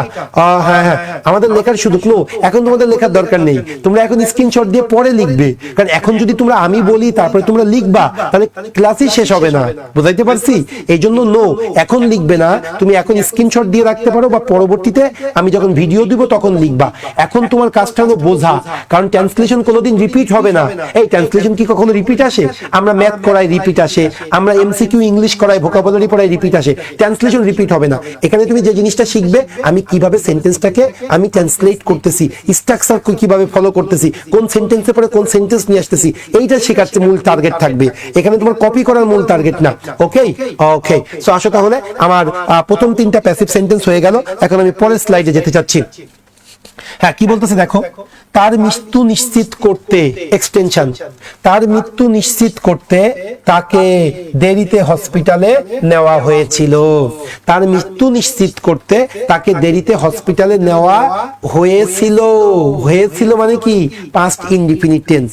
তাকে কি হলো তাহলে? তার মৃত্যু নিশ্চিত করতে তাকে দেরিতে নিয়ে, তার মৃত্যু নিশ্চিত করতে তাকে দেরিতে হসপিটালে নেওয়া হয়েছিল। এখন কে হসপিটালে নিয়েছিল তার কথা কিন্তু উল্লেখ নেই। সেন্টেন্সটা যদি এমন থাকতো, তার মৃত্যু নিশ্চিত করতে কি হবে? পুলিশরা দেরিতে তাকে হসপিটালে নিয়ে গিয়েছিল, তখন কিন্তু অ্যাক্টিভ। কে নিয়ে গিয়েছিল? আইন কর্মকর্তারা নিয়ে গিয়েছিল, কিন্তু কে নিয়ে গিয়েছিল এই বাক্যে মেনশন করা নেই। এইজন্য এই বাক্যটা কি হবে? প্যাসিভ হবে। কোন টেন্সের প্যাসিভ? হয়েছিল, পাস্ট ইনডিফিনিট, পাস্ট ইনডিফিনিট টেন্সের প্যাসিভ। স্ট্রাকচার কি? প্রথমে তোমাকে সাবজেক্ট বসাইতে হবে, তারপরে ওয়াজ বা ওয়্যার হবে, তারপরে ভার্বের 3 নাম্বার ফর্ম। প্রথমে সাবজেক্ট হবে। সাবজেক্ট কি? কাকে নেওয়া হয়েছিল, ভার্ব খুঁজি আগে। নেওয়া হয়েছিল, এটা আমার ভার্ব। কাকে নেওয়া হয়েছিল? তাকে নেওয়া হয়েছিল। আর এটা অ্যাক্টিভ, কোন টেন্সে? Past indefinite. বাক্যটা কি হবে? প্যাসিভে হবে। তাহলে আসো আমরা 4 নাম্বার সেন্টেন্স করব। তাহলে তাকে মানে হি, হি নেওয়া হয়েছিল, পাস্ট ইনডিফিনিট টেন্স, ওয়াজ বা ওয়্যার, ভার্বের 3 নাম্বার। নেওয়া, টেক, টুক, টেকেন। তাহলে he was taken, he was taken, তাকে নেওয়া হয়েছিল। কোথায় নেওয়া হয়েছিল? হসপিটালে নেওয়া হয়েছিল। He was taken to the hospital, he was taken to the hospital. দেরিতে কি বলতে পারি আমরা? He was taken to the hospital. অনেকে বলে লেটলি, নো, লেটলি বললে সম্প্রতি হবে। He was taken to the hospital late, এটুক বললেই হবে। অথবা কি বলতে পারি আমরা? বিলেটেডলি, বিলেটেডলি, হ্যাঁ বিলম্বের সহিত নেওয়া হয়েছিল। আর এলএটি, লেট নিজেই অ্যাডজেক্টিভ নিজেই অ্যাডভার্ব, সো লেটই হবে এখানে। He was taken to the hospital belatedly, বিলম্বেতার সহিত, অথবা শুধু late, L A T. He was taken to the hospital late, কি করতে? তার মৃত্যু নিশ্চিত করতে, করতে, টু কনফার্ম, টু কনফার্ম তার মৃত্যু, his death, to confirm his death. তাহলে he was taken to the hospital late to confirm his death. Okay এরপরে চলে আসো আমরা 5 নাম্বার কোশ্চেনটাকে সলভ করব, দেখি 5 নাম্বার কোশ্চেন কি বলতেছে। ওকে, একটু বলি। আচ্ছা বিশ্বজিৎ, আমার প্রিয় সুমন স্যার খুব সহজে যে কোনো বিষয় বুঝি। আচ্ছা অসংখ্য ধন্যবাদ ভাই। আচ্ছা, he was taken to the hospital late to ensure his death. Very good, very good. আচ্ছা স্যার, 3টা শীট দেওয়ার কথা ছিল, আপনি বললেন আমরা তো মাত্র একটা পেয়েছি। হ্যাঁ, একটা শীটই তো পাবা এখন ইংলিশে। এরপর আবার সোমবারে আমি একসাথে 2টা দিয়ে দিব তোমাদেরকে, মানে ট্রান্সলেশনের 5টা শীট একসাথে প্রোভাইড করবো না। আজকে একটা দিয়েছি, বাকি 4টা আমি একসাথে, বা 5টাকে আমি একটা বাইন্ডিং করে আমি তোমাদেরকে পাঠিয়ে দিচ্ছি, মানে একসাথে করে তোমরা প্রিন্ট করে নিবে। ওকে, ঠিক আছে। আচ্ছা, এখন তাহলে আসো, আমাদের 4 নাম্বার ট্রান্সলেশনটা হয়ে গেল, এখন আমরা 5 নাম্বার ট্রান্সলেশনটা করব। আজকে কিন্তু আমরা অ্যাটলিস্ট রিলেটিভ প্রোনাউন পর্যন্ত যাব। আজকে অ্যাটলিস্ট আমরা রিলেটিভ প্রোনাউন পর্যন্ত ট্রান্সলেট করব। ওকে, আচ্ছা ওকে, আসি তাহলে 5 নাম্বার সেন্টেন্সটা কি বলতেছে সেটা আমরা একটু দেখব। একজন কুখ্যাত ঘাতক ওসি প্রদীপ কুমার শাহকে ক্রস ফায়ারে মানুষ হত্যার জন্য নিয়মিতভাবে মেডেল দিয়ে পুরস্কৃত করা হইতেছিল। এখন হইতেছিল মানে কি, হচ্ছিল। অনেকে প্রোটেস্ট করছে, হইতেছিল তেমন নাই। এটা তোমাদের বোঝানোর জন্য আমি এভাবে তৈরি করেছি। একই গল্পের আকারে আর কি, ইনশাল্লাহ তোমাদেরকে একই মানে প্যাসেজ করে, প্যাসেজ বা গল্পের আকারে একটা বিষয়টাকে একেবারে প্যাসিভের সবগুলা টেন্স টাচ করার চেষ্টা করেছি। একটু দেখো, একজন কুখ্যাত ঘাতক ওসি প্রদীপ কুমার শাহকে ক্রস ফায়ারে মানুষ হত্যার জন্য নিয়মিতভাবে মেডেল দিয়ে পুরস্কৃত করা হইতেছিল। এখন একটু চিন্তা করো তো, এই বাক্যে ভার্বটা কোনটা? পুরস্কৃত করা হইতেছিল, এটা ভার্ব। ভাই, কে পুরস্কৃত করছিল তার কথা বলা নেই, কাকে পুরস্কৃত করা হইতেছিল? একজন কুখ্যাত ঘাতক ওসি প্রদীপ কুমার শাহকে পুরস্কৃত করা হইতেছিল। তাহলে এটা আমার সাবজেক্ট। তাহলে আমি সাবজেক্ট পেয়ে গেলাম, ভার্ব পেয়ে গেলাম। কোন টেন্স? হইতেছিল, তে ছিল মানে অতীতে চলমান, হচ্ছিল। অতীতে যখন চলমান হয় তখন সেটা পাস্ট কন্টিনিউয়াস টেন্স হয়। সো পাস্ট কন্টিনিউয়াস টেন্সে করব। অ্যাক্টিভ না প্যাসিভ? অবশ্যই প্যাসিভ, কারণ কাজটা যে করতেছে সে এখানে বিদ্যমান নেই। তাহলে পাস্ট কন্টিনিউয়াস টেন্সের প্যাসিভ। এখন পাস্ট কন্টিনিউয়াস টেন্সের প্যাসিভের স্ট্রাকচারটা কি হবে? প্রথমে আমাকে সাবজেক্ট লিখতে হবে, এরপরে ওয়াজ বিং অথবা ওয়্যার বিং, তারপরে ভার্বের 3 নাম্বার ফর্ম। তাহলে প্রথমে সাবজেক্ট, একজন কুখ্যাত ঘাতক ওসি প্রদীপ কুমার শাহ। তাহলে কিভাবে লিখতে পারি এটা? আমার ওসি প্রদীপ কুমার শাহ যিনি একজন কুখ্যাত ঘাতক, তাই তো বিষয়টা। তাহলে কি বলতে পারি?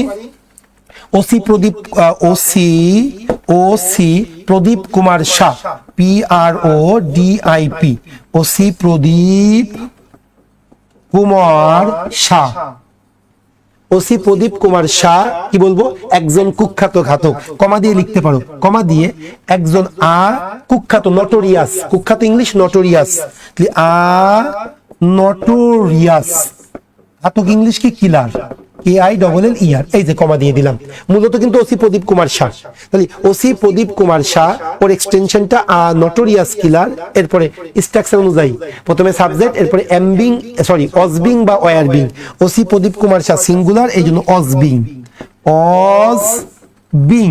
এবার ভার্ব, পুরস্কৃত করা হচ্ছিল, অজবিং অ্যাওয়ার্ডেড, অজবিং অ্যাওয়ার্ডেড। হ্যাঁ, অজবিং অ্যাওয়ার্ডেড। ওসি প্রদীপ কুমার শাহকে হত্যা করা হচ্ছিল। একটু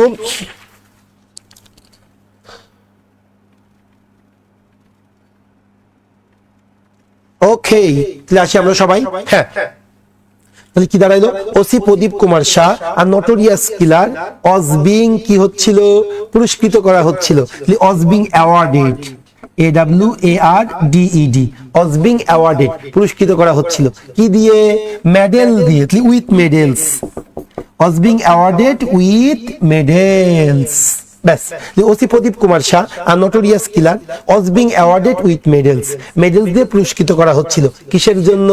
ক্রস ফায়ারে মানুষ হত্যার জন্য। ক্রস ফায়ারে মানুষ হত্যার জন্য কি বলবো? ফর ক্রস ফায়ার কিলিং, একবারে বললেই হয়। For the cross fire killing, for the cross fire, একসাথে লিখলেই হয়ে যায়, for the cross fire killing, cross ফায়ারে হত্যার জন্য। শেষ। ওসি প্রদীপ কুমার শাহ আর notorious killer was being awarded with medals for the cross fire killing. Cross ফায়ারে মানুষ হত্যার জন্য ওসি প্রদীপ কুমার শাহকে কি হচ্ছিল? পুরস্কৃত করা হচ্ছিল। ওকে, আচ্ছা চলতি ভাষা থাকলে ভালো হয়, সাধু ভাষার ব্যবহার কোথাও নেই। ঠিক আছে ভাই, আমি চলতি ভাষার ব্যবহারটা এর পরবর্তীতে সংযোজন করে দিব। ঠিক আছে। OC Pradip Kumar Shah notorious killer was being এই অনার্ড, না এটা দিলে কিন্তু হবে না, was being honoured with medals, হ্যাঁ ওইটা হইতে পারে। আচ্ছা, was being awarded with medals, ঠিক আছে। আচ্ছা, due to cross fire killing, nice, হবে হবে হবে, খুবই সুন্দর। আচ্ছা, রিওয়ার্ডেড দেওয়া যাবে না, নো, অ্যাওয়ার্ডেড, অ্যাওয়ার্ড, হ্যাঁ কাউকে পুরস্কৃত করা, অ্যাওয়ার্ডেড, হ্যাঁ। আই উইল রিওয়ার্ড ইউ, আমি কখনো বলি না I will award you, I am awarded, নিজে নিজে পুরস্কার, মানে আমি পুরস্কৃত হচ্ছি, অ্যাওয়ার্ডেড, আর আমি পুরস্কার দিচ্ছি, রিওয়ার্ড। ওকে, সো রিওয়ার্ডেড দেওয়া যাবে না। ওকে, রেগুলারলি হবে না, ও রেগুলারলি কেন, কি আছে, অনবরত ও নিয়মিত ভাবে, নিয়মিত ভাবে, হ্যাঁ। ওসি প্রদীপ কুমার শাহ নোটোরিয়াস কিলার ওয়াজ রেগুলারলি বিং অ্যাওয়ার্ডেড, ওয়াজ কন্টিনিউয়াসলি বিং অ্যাওয়ার্ডেড, হ্যাঁ দিতে পারো। এই যে অ্যাডভার্বের কন্টিনিউয়াসলি যখন থাকবে, রেগুলারলি থাকবে, আমরা অক্সিলারি ভার্বের পরে বসাই দিব। ওকে, আচ্ছা তাহলে আমাদের এটা হয়ে গেল। হ্যাঁ, আমরা একটা কি করলাম, পাস্ট কন্টিনিউয়াস টেন্সের আমরা প্যাসিভ সেন্টেন্স করলাম। এবার আসো 6 নাম্বারটা করব আমরা। আমরা যদি 6 নাম্বারটা দেখি কি বলতেছে, মেজর সিনা হত্যার সাথে কথিত জড়িত থাকার জন্য কক্সবাজারের এসপি কে কি বিচারের আওতায় আনা হবে? আমি তোমাদের বোঝানোর জন্য আমি কিটা কেটে দিলাম, সবাই একটু দেখো। মেজর সিনা হত্যার সাথে কথিত জড়িত থাকার জন্য, এক কথাই মেজর সিনা হত্যার সাথে জড়িত থাকার জন্য কক্সবাজারের এসপি কে বিচারের আওতায় আনা হবে। কক্সবাজারের এসপি কে বিচারের আওতায় আনা হবে। এখন ভার্ব খুঁজবো আগে, ভার্ব কোনটা, আনা হবে। ভাই কে আনবে সেটা কিন্তু নাই, কাকে আনা হবে, কক্সবাজারের এসপি কে আনা হবে। তাহলে এটা আমার সাবজেক্ট এবং এটা কিন্তু প্যাসিভ, কারণ কাজটা যে করতেছে সে এখানে নাই। আর আনা হবে মানে ভবিষ্যৎকে ইন্ডিকেট করতেছে, তার মানে ফিউচার ইনডিফিনিট টেন্সের প্যাসিভ, ফিউচার ইনডিফিনিট টেন্সের প্যাসিভ। প্রথমে সাবজেক্ট হবে, তারপরে শল বা উইল হবে, তারপরে বি হবে, তারপরে ভার্বের 3 নাম্বার ফর্ম হবে। ওকে, তাহলে আসো আমরা সেন্টেন্স করা শুরু করে দিব। কক্সবাজারের এসপি কে বিচারের আওতায় আনা হবে। প্রথমে কক্সবাজারের এসপি কি বলবো, কক্সেস বাজার এসপি অথবা দা এসপি অফ কক্সেস বাজার, দা এসপি অফ কক্সেস বাজার, দা এসপি অফ কক্সেস বাজার, দা এসপি অফ কক্সেস বাজার। কক্সেস বাজারের এসপি কে আনা হবে, উইল বি, উইল বি, আনা মানে কি, bring, bring, ব্রট, ব্রট, will be ব্রট, will be brought. The SP of Cox's Bazar বা Cox's Bazar's SP will be brought, আনা হবে কিসের আওতায়, বিচারের আওতায়। will be brought under prosecution, will be brought under prosecution, বিচারের আওতায়, under prosecution, will be brought under prosecution। তুমি শোনো না ভাই, the SP of Cox's Bazar will be brought, Cox's Bazar SP কে আনা হবে কিসের আওতায়, under prosecution, বিচারের আওতায় আনা হবে। কিসের জন্য, মেজর সিনা হত্যার সাথে জড়িত থাকার জন্য, জড়িত থাকার জন্য, for the involvement, জড়িত থাকার জন্য, for the involvement, for the involvement, জড়িত থাকার জন্য কিসের সাথে, মেজর সিনা হত্যার সাথে, for the involvement with the Major Sinha's killing, with the Major Sinha's killing। এই আর কিচ্ছু না। The SP of Cox's Bazar will be brought under prosecution কিসের জন্য, for the involvement, জড়িত থাকার জন্য, কার সাথে, with the Major Sinha's killing, major সিনার কিলিং এর সাথে জড়িত থাকার জন্য তাকে কি করা হবে, প্রসিকিউশনের আওতায় নিয়ে আসা হবে। সো এটা গেল আমাদের ফিউচার ইনডিফিনিট টেন্সের প্যাসিভ। সো এইভাবে অ্যাক্টিভ প্যাসিভ সেন্টেন্সগুলো তোমরা একটু ভালো করে আয়ত্তে নিয়ে আসার চেষ্টা করবে, তাহলে দেখবে প্যাসেজ ট্রান্সলেশন যখন করব আমরা, তখন আমরা খুব স্মুথলি ট্রান্সলেশনগুলো আমরা করতে পারবো। ওকে, আচ্ছা, the SP of Cox's Bazar will be brought, হ্যাঁ ঠিক আছে। ওকে স্যার, অন্য কোর্সে ভর্তিকৃত স্টুডেন্টদের জন্য কত টাকা কোর্সে হলে জানানো, আচ্ছা আমাদের যারা অলরেডি আমাদের সাথে ইনক্লুড, মানে তোমরা ইনভলভ আছো, আমাদের রেগুলার ব্যাচের স্টুডেন্ট, তাদের জন্য ভর্তি ফিটা একরকম, এবং যারা আমাদের কোনো ব্যাচের সাথে ইনভলভমেন্ট নেই তাদের জন্য ভর্তি ফি 2000 টাকা কনফার্ম করা হয়েছে। আর যারা তোমরা অফলাইনে করবে তাদের জন্য ভর্তি ফিটা আমরা 2500 টাকা আমরা করেছি, যারা আমাদের স্টুডেন্ট। আর যারা আমাদের কোনো ব্যাচের সাথে যুক্ত না তাদের জন্য 3000 টাকা কোর্স ফি নির্ধারণ করা হয়েছে। Okay okay, for the involvement of the murder with major Sinha, খুবই সুন্দর, খুবই সুন্দর। Okay, Cox's Bazar SP will be brought for prosecution. আমি তোমাদের বলেছিলাম যে এক্সটেনশন পার্টটা সেন্টেন্সের শুরুতেও বসাইতে পারি, আর এটাকে পার্থ ভাই না কি লিখলো, পার্থ ভাই সম্ভবত, সে কিন্তু এই অংশটুকু সেন্টেন্সের শুরুতেই বসিয়েছে। That's great. ওকে, তাহলে আমরা চলে আসি এবার আমাদের 6 নম্বর সেন্টেন্সটা হয়ে গেল। তার মানে আমরা প্রত্যেকটা টেন্সের একটা করে, যে 6টা টেন্স লাগে, আমি বারবার বলছি আমাদের প্রেজেন্ট পারফেক্ট কন্টিনিউয়াস টেন্স, এটা মানে কাল ভদ্রে আসে, ব্যাংকের ক্ষেত্রে এটা দরকার নেই। তারপর আমরা তোমাদের শিখাই যখন আমরা প্রিলির ক্লাস নিই, কিন্তু রিটেনের ক্ষেত্রে 6টা টেন্সকে বেশি গুরুত্ব দিব আমরা। Present indefinite, present continuous, present perfect, past indefinite, past continuous, past আর ফিউচার ইনডিফিনিট। শেষ। এবার আসো তাইলে আমরা পরের স্লাইডে চলে যাই। আরো কয়েকটা সেন্টেন্স আছে, এই কয়েকটা সেন্টেন্সের মধ্যে আমরা মিনিমাম 2টা সেন্টেন্স হলো আমরা ট্রান্সলেশন করব, বিশেষ করে মডাল অক্সিলারি প্যাসিভ। আচ্ছা, মডাল অক্সিলারি প্যাসিভের ফর্মুলা কি? অবজেক্টকে সাবজেক্ট হবে, তারপরে মডাল অক্সিলারিটা বসবে, তারপরে বি, সব মডাল অক্সিলারির পরে প্যাসিভ সেন্টেন্সে বি বসে, এরপরে ভার্বের 3 নাম্বার ফর্ম বসে। ওকে, আচ্ছা স্যার আমি 10 ব্যাচের স্টুডেন্ট, ওকে, বাট আমার আচ্ছা কোনো টেনশন নেই, কি আছে এটা, মেহবুবুল্লাহ, ইনশাআল্লাহ তোমার আমরা এর সাথে এটা দিয়ে কথা বলবো, এটার পরে তোমাদের সাথে কথা হবে, তুমি এটা আমাকে বললে আমি সলভ করে দিব। আচ্ছা ওকে, হ্যাঁ, যে কোনো কোশ্চেন কিন্তু অবশ্যই মাঝে মাঝে করবে। এখন আসো আমরা 7 নাম্বার কোশ্চেনটা সলভ করি। 7 নাম্বার সেন্টেন্সের ট্রান্সলেশনটা কি হবে সবাই একটু দেখি। আমাদের অসৎ রাজনৈতিক সংস্কৃতিতে একজন নিরপরাধ লোকের হয়রানি হওয়া খুবই সহজ। এটা ইনফিনিটিভের প্যাসিভ। যদি ইনফিনিটিভটা পরে আরো এক্সপ্লেইনড ওয়েতে আমি দেখিয়েছি, কিন্তু একটা এখানে চলে এসেছে। কেমন শোনো, আমাদের অসৎ রাজনৈতিক সংস্কৃতিতে, এটা কিন্তু এক্সটেনশন, মূল সেন্টেন্সের সাথে সম্পৃক্ত না।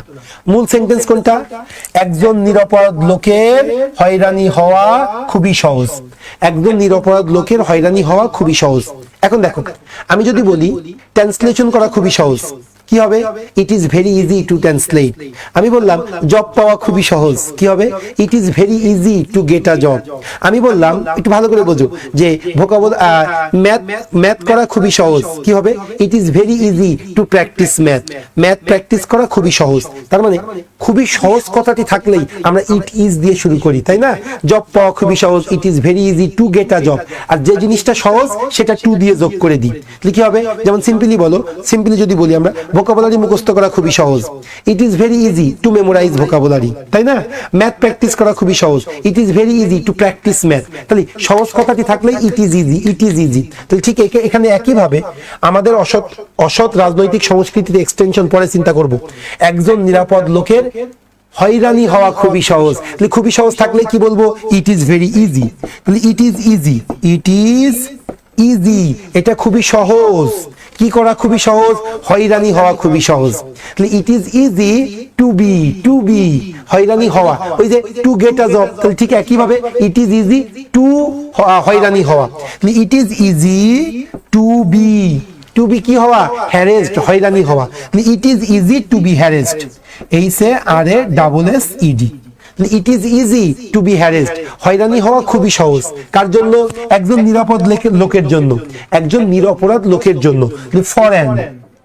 ফর নিরপরাধ, ফর অনেস্ট, হ্যাঁ, it is very easy to be harassed for an honest man. নিরপরাধ লোক, ফর অ্যান অনেস্ট ম্যান।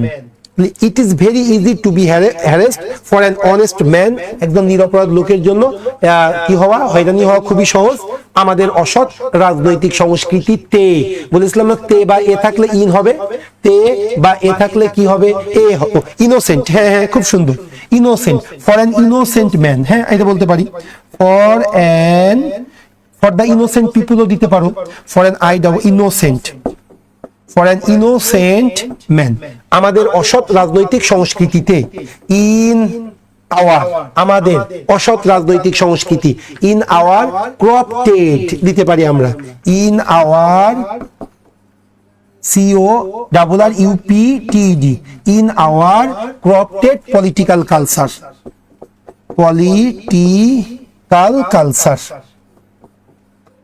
এই it is easy to be harassed, এই টু বি হ্যারেসড এটা শেখানোর জন্যই কিন্তু আমি সেন্টেন্সটা দিয়েছি, to be harassed. It is easy to be harassed, হ্যারেসটা কার দ্বারা হই? অন্যের দ্বারা হই।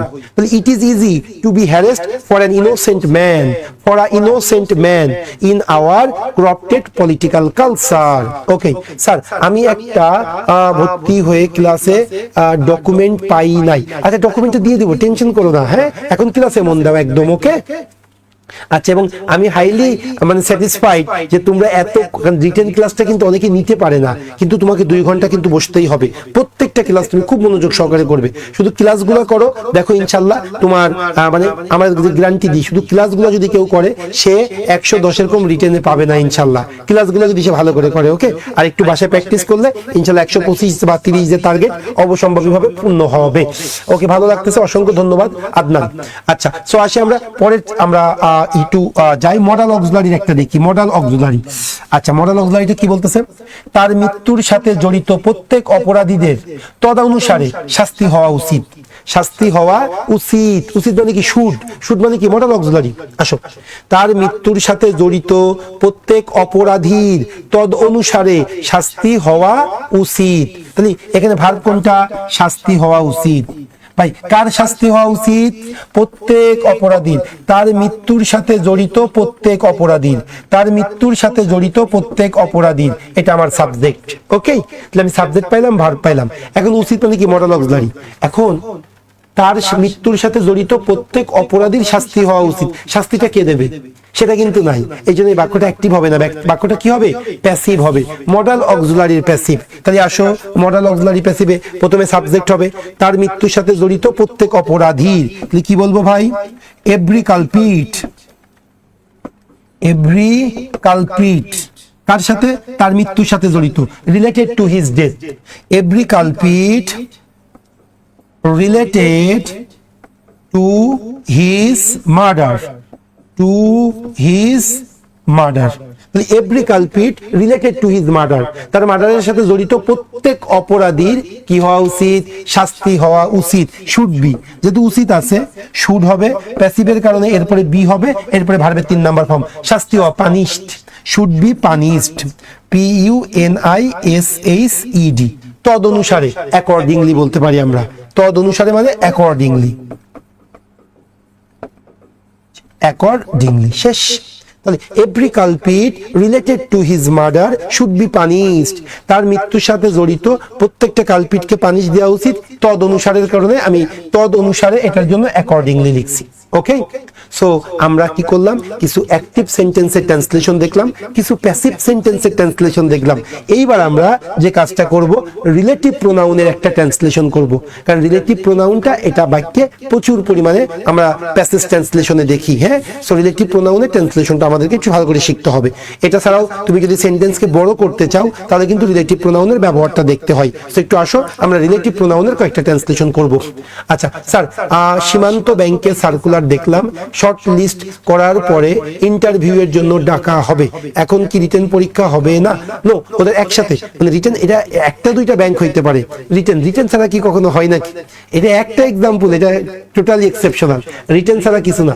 ক্লাসটি শেয়ার করে, হ্যাঁ ক্লাসটি শেয়ার করে থাকতে পারেন। নিসার বাদন স্যার তিনি আমাদের সাথে আছেন এবং আপনাদের এই ব্যাচে কিন্তু নিসার বাদন স্যারও ক্লাস নেবে। ওকে, আচ্ছা সো আমি আবারও বলি, যারা আমাদের ইয়েতে দেখছেন, আমাদের অনলি ফর 2000 টাকায় আপনি আমাদের প্রিমিয়াম রিটেন ব্যাচে যুক্ত হইতে পারবেন। ওকে, সো আসি রিলেটিভ প্রোনাউনটা যদি বলি, রিলেটিভ প্রোনাউনটা একটু আপনাদেরকে দেখাচ্ছি। রিলেটিভ প্রোনাউনটা হলো ভাই, কোন রিলেটিভ প্রোনাউনের সংজ্ঞাটা কি? আমরা বলি যে প্রোনাউন অন্য একটা নাউনের পরিবর্তে বসে দুইটা সেন্টেন্সকে যুক্ত করে, যে প্রোনাউন অন্য একটা নাউনের পরিবর্তে বসে দুটি সেন্টেন্সকে কি করবে?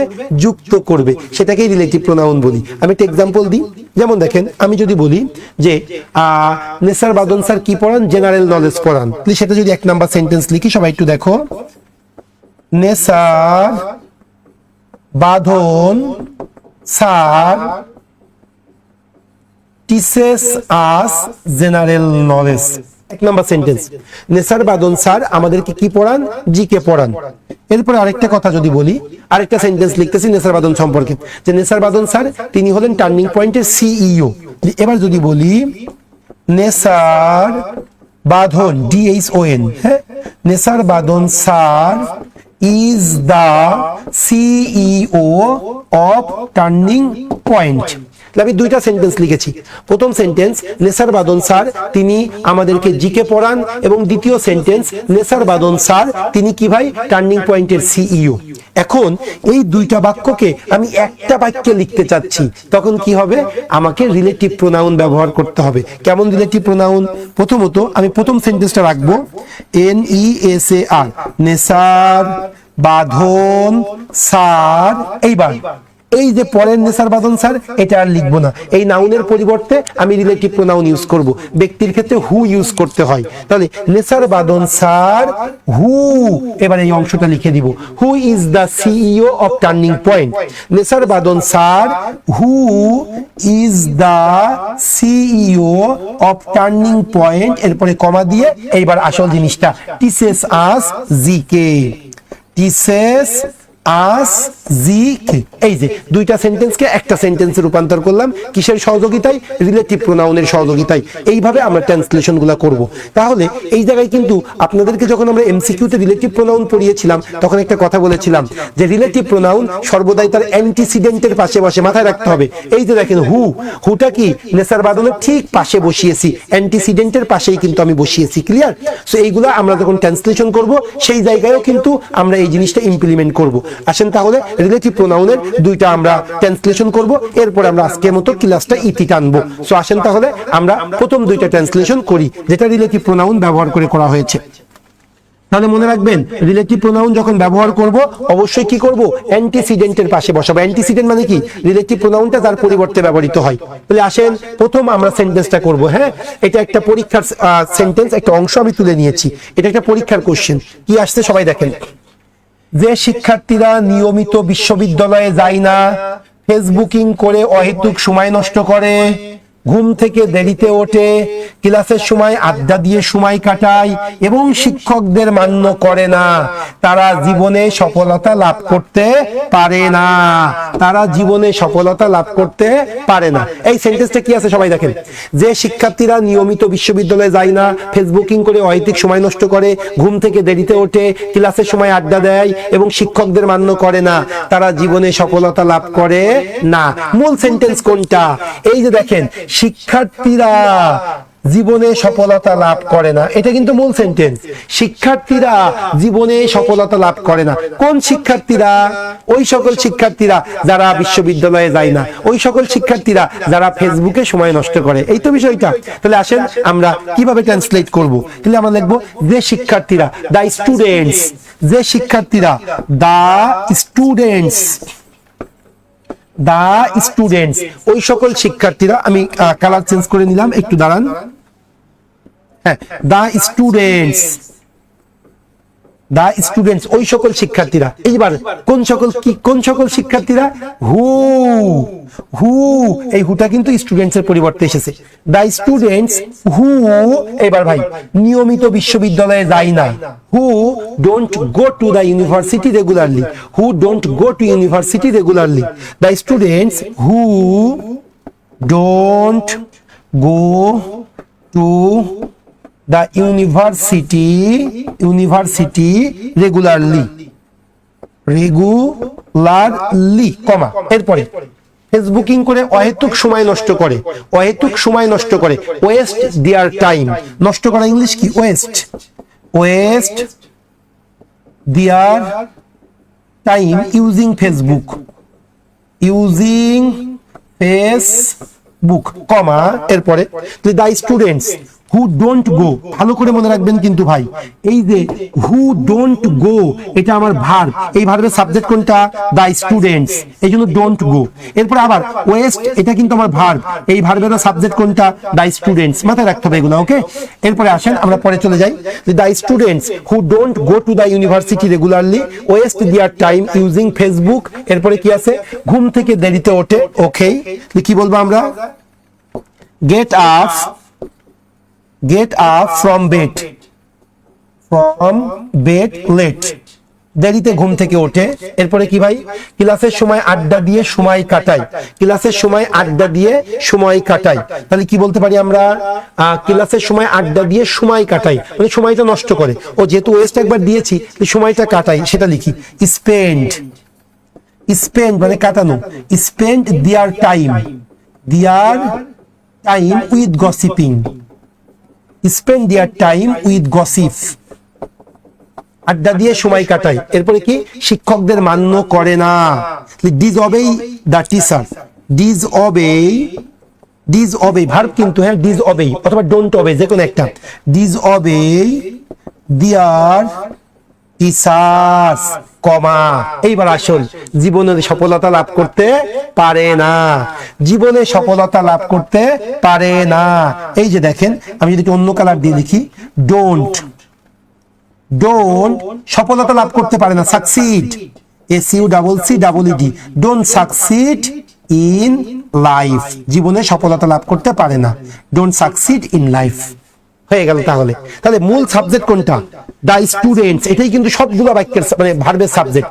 The students who don't go to the university regularly waste their time using Facebook, get up from bed late, spend their time with gossiping, তারপরে কি আছে, disobey their teacher, don't succeed in life. এই যে don't succeed in life, এটাই কিন্তু the students don't succeed in life. কোন সকল students, who don't go to the university regularly waste their time, এরপরে get up from bed, gate up from bed lately বা বিলেটেডলি, এরপরে spend their time with gossip, ডিসঅবে their teachers. একটু just আমি relative প্রোনাউনটা তোমাদেরকে clear করতে পারছি কিনা, একটু তোমাদেরকে ধারণা দিতে পারতেছি কিনা একটু বলতে হবে। হ্যাঁ ভাই, রিলেটিভ প্রোনাউনটা আমি কিছুটা ধারণা দিতে পারতেছি কিনা, এটা কিন্তু অনেকে কনফিউশনে থাকে। The students don't succeed in the life, who না, হবে না, হবে না। একজন যদি এইভাবে লেখে, সবাই দেখো ও লিখতে চাচ্ছে এইভাবে, the students don't succeed in life who don't go to the university, তখন কি ভুল হলো জানেন, রিলেটিভ প্রোনাউনটা তার অ্যান্টিসিডেন্টের পাশে বসে নাই, এই জন্য এই সেন্টেন্সটা ভুল হয়ে যাবে, সেটা আপনাদেরকে মাথায় রাখতে হবে। ওকে, আচ্ছা।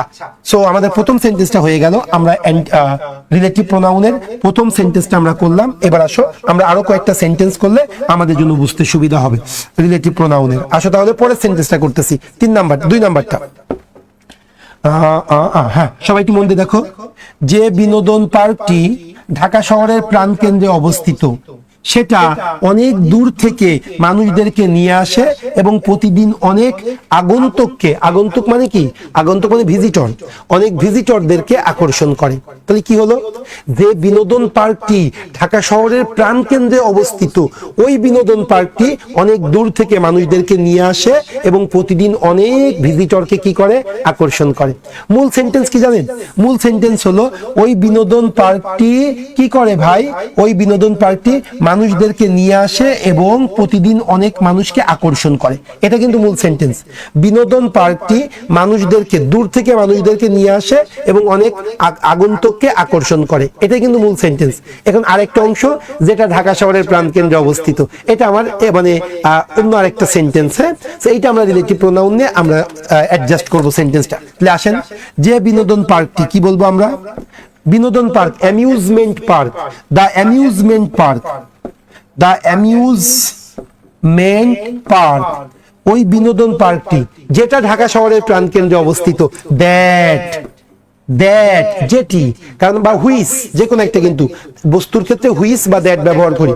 দ্য অ্যামিউজমেন্ট পার্ক হুইস, তোমাদের বোঝানোর জন্য হুইসই লিখি, the amusement park which Dhaka শহরের প্রাণকেন্দ্রে অবস্থিত, কি হবে, which is situated, which is situated, যেটা অবস্থিত, হুইচ ইজ সিচুয়েটেড ঢাকা শহরের প্রাণকেন্দ্রে, কি বলবো, at the heart of Dhaka city, at the centre of Dhaka city. Dhaka শহরের প্রাণকেন্দ্রে অবস্থিত মানে কি, at the centre of Dhaka city, at the centre of Dhaka city, comma, the amusement park which is situated, এই যে is verb না, is situated, এর subject কোনটা, the amusement park, the amusement park which is situated at the center of Dhaka city। এবার মূল অংশ, অনেক দূর থেকে মানুষদেরকে নিয়ে আসে, অনেক দূর থেকে মানুষদেরকে নিয়ে আসে, কে নিয়ে আসে, amusement পার্কটাই। the amusement park brings, brings, দেখো এস হয়েছে, কারণ কি অ্যামিউজমেন্ট পার্ক সিঙ্গুলার, এই জন্য ব্রিংস দিয়েছি। তাহলে দ্য অ্যামিউজমেন্ট পার্ক ব্রিংস নিয়ে আসে, কি নিয়ে আসে? মানুষদেরকে নিয়ে আসে। Brings the people, brings the people, brings people অনেক দূর থেকে, ফ্রম ফার অ্যাওয়ে, অনেক দূর থেকে, ফ্রম ফার অ্যাওয়ে, এন্ড কি বললো?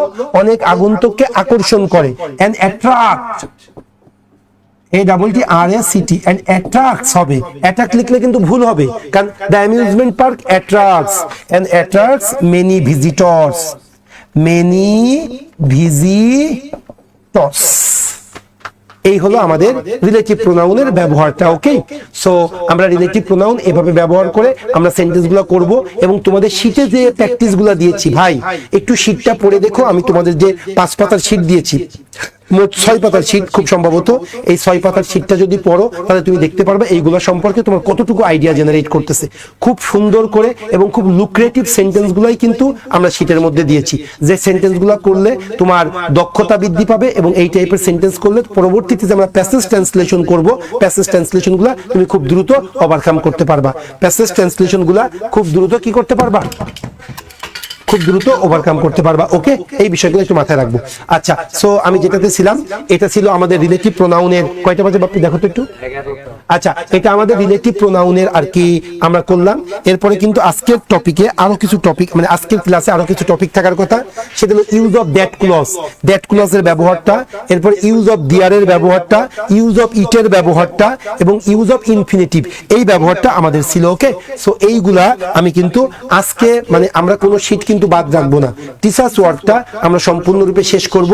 এই জন্য এই পোরশনটা আমি তোমাদের নেক্সট দিন দেখাবো, কারণ আজকে যেহেতু আমার ফেসবুক লাইভেও গিয়েছে এবং তোমাদের সাথে প্রথম ক্লাস, এই জন্য আজকে তোমাদের উপরে বার্ডেন ক্রিয়েট করতে চাইনি। হ্যাঁ, সো এই যে রিমেইনিং যে পোরশনটা আছে, এই পোরশনটা আমরা নেক্সট ক্লাসে দেখাবো। সো যেটা আমি বলতে গিয়েছিলাম, সো আমাদের ভাই এইভাবে, আমি ফেসবুক লাইভেও আসো, সো এইভাবে আমরা আমাদের কোর্সগুলোকে ডিজাইন করেছি, বিশেষ করে প্রিমিয়াম রিটেন ব্যাচটা।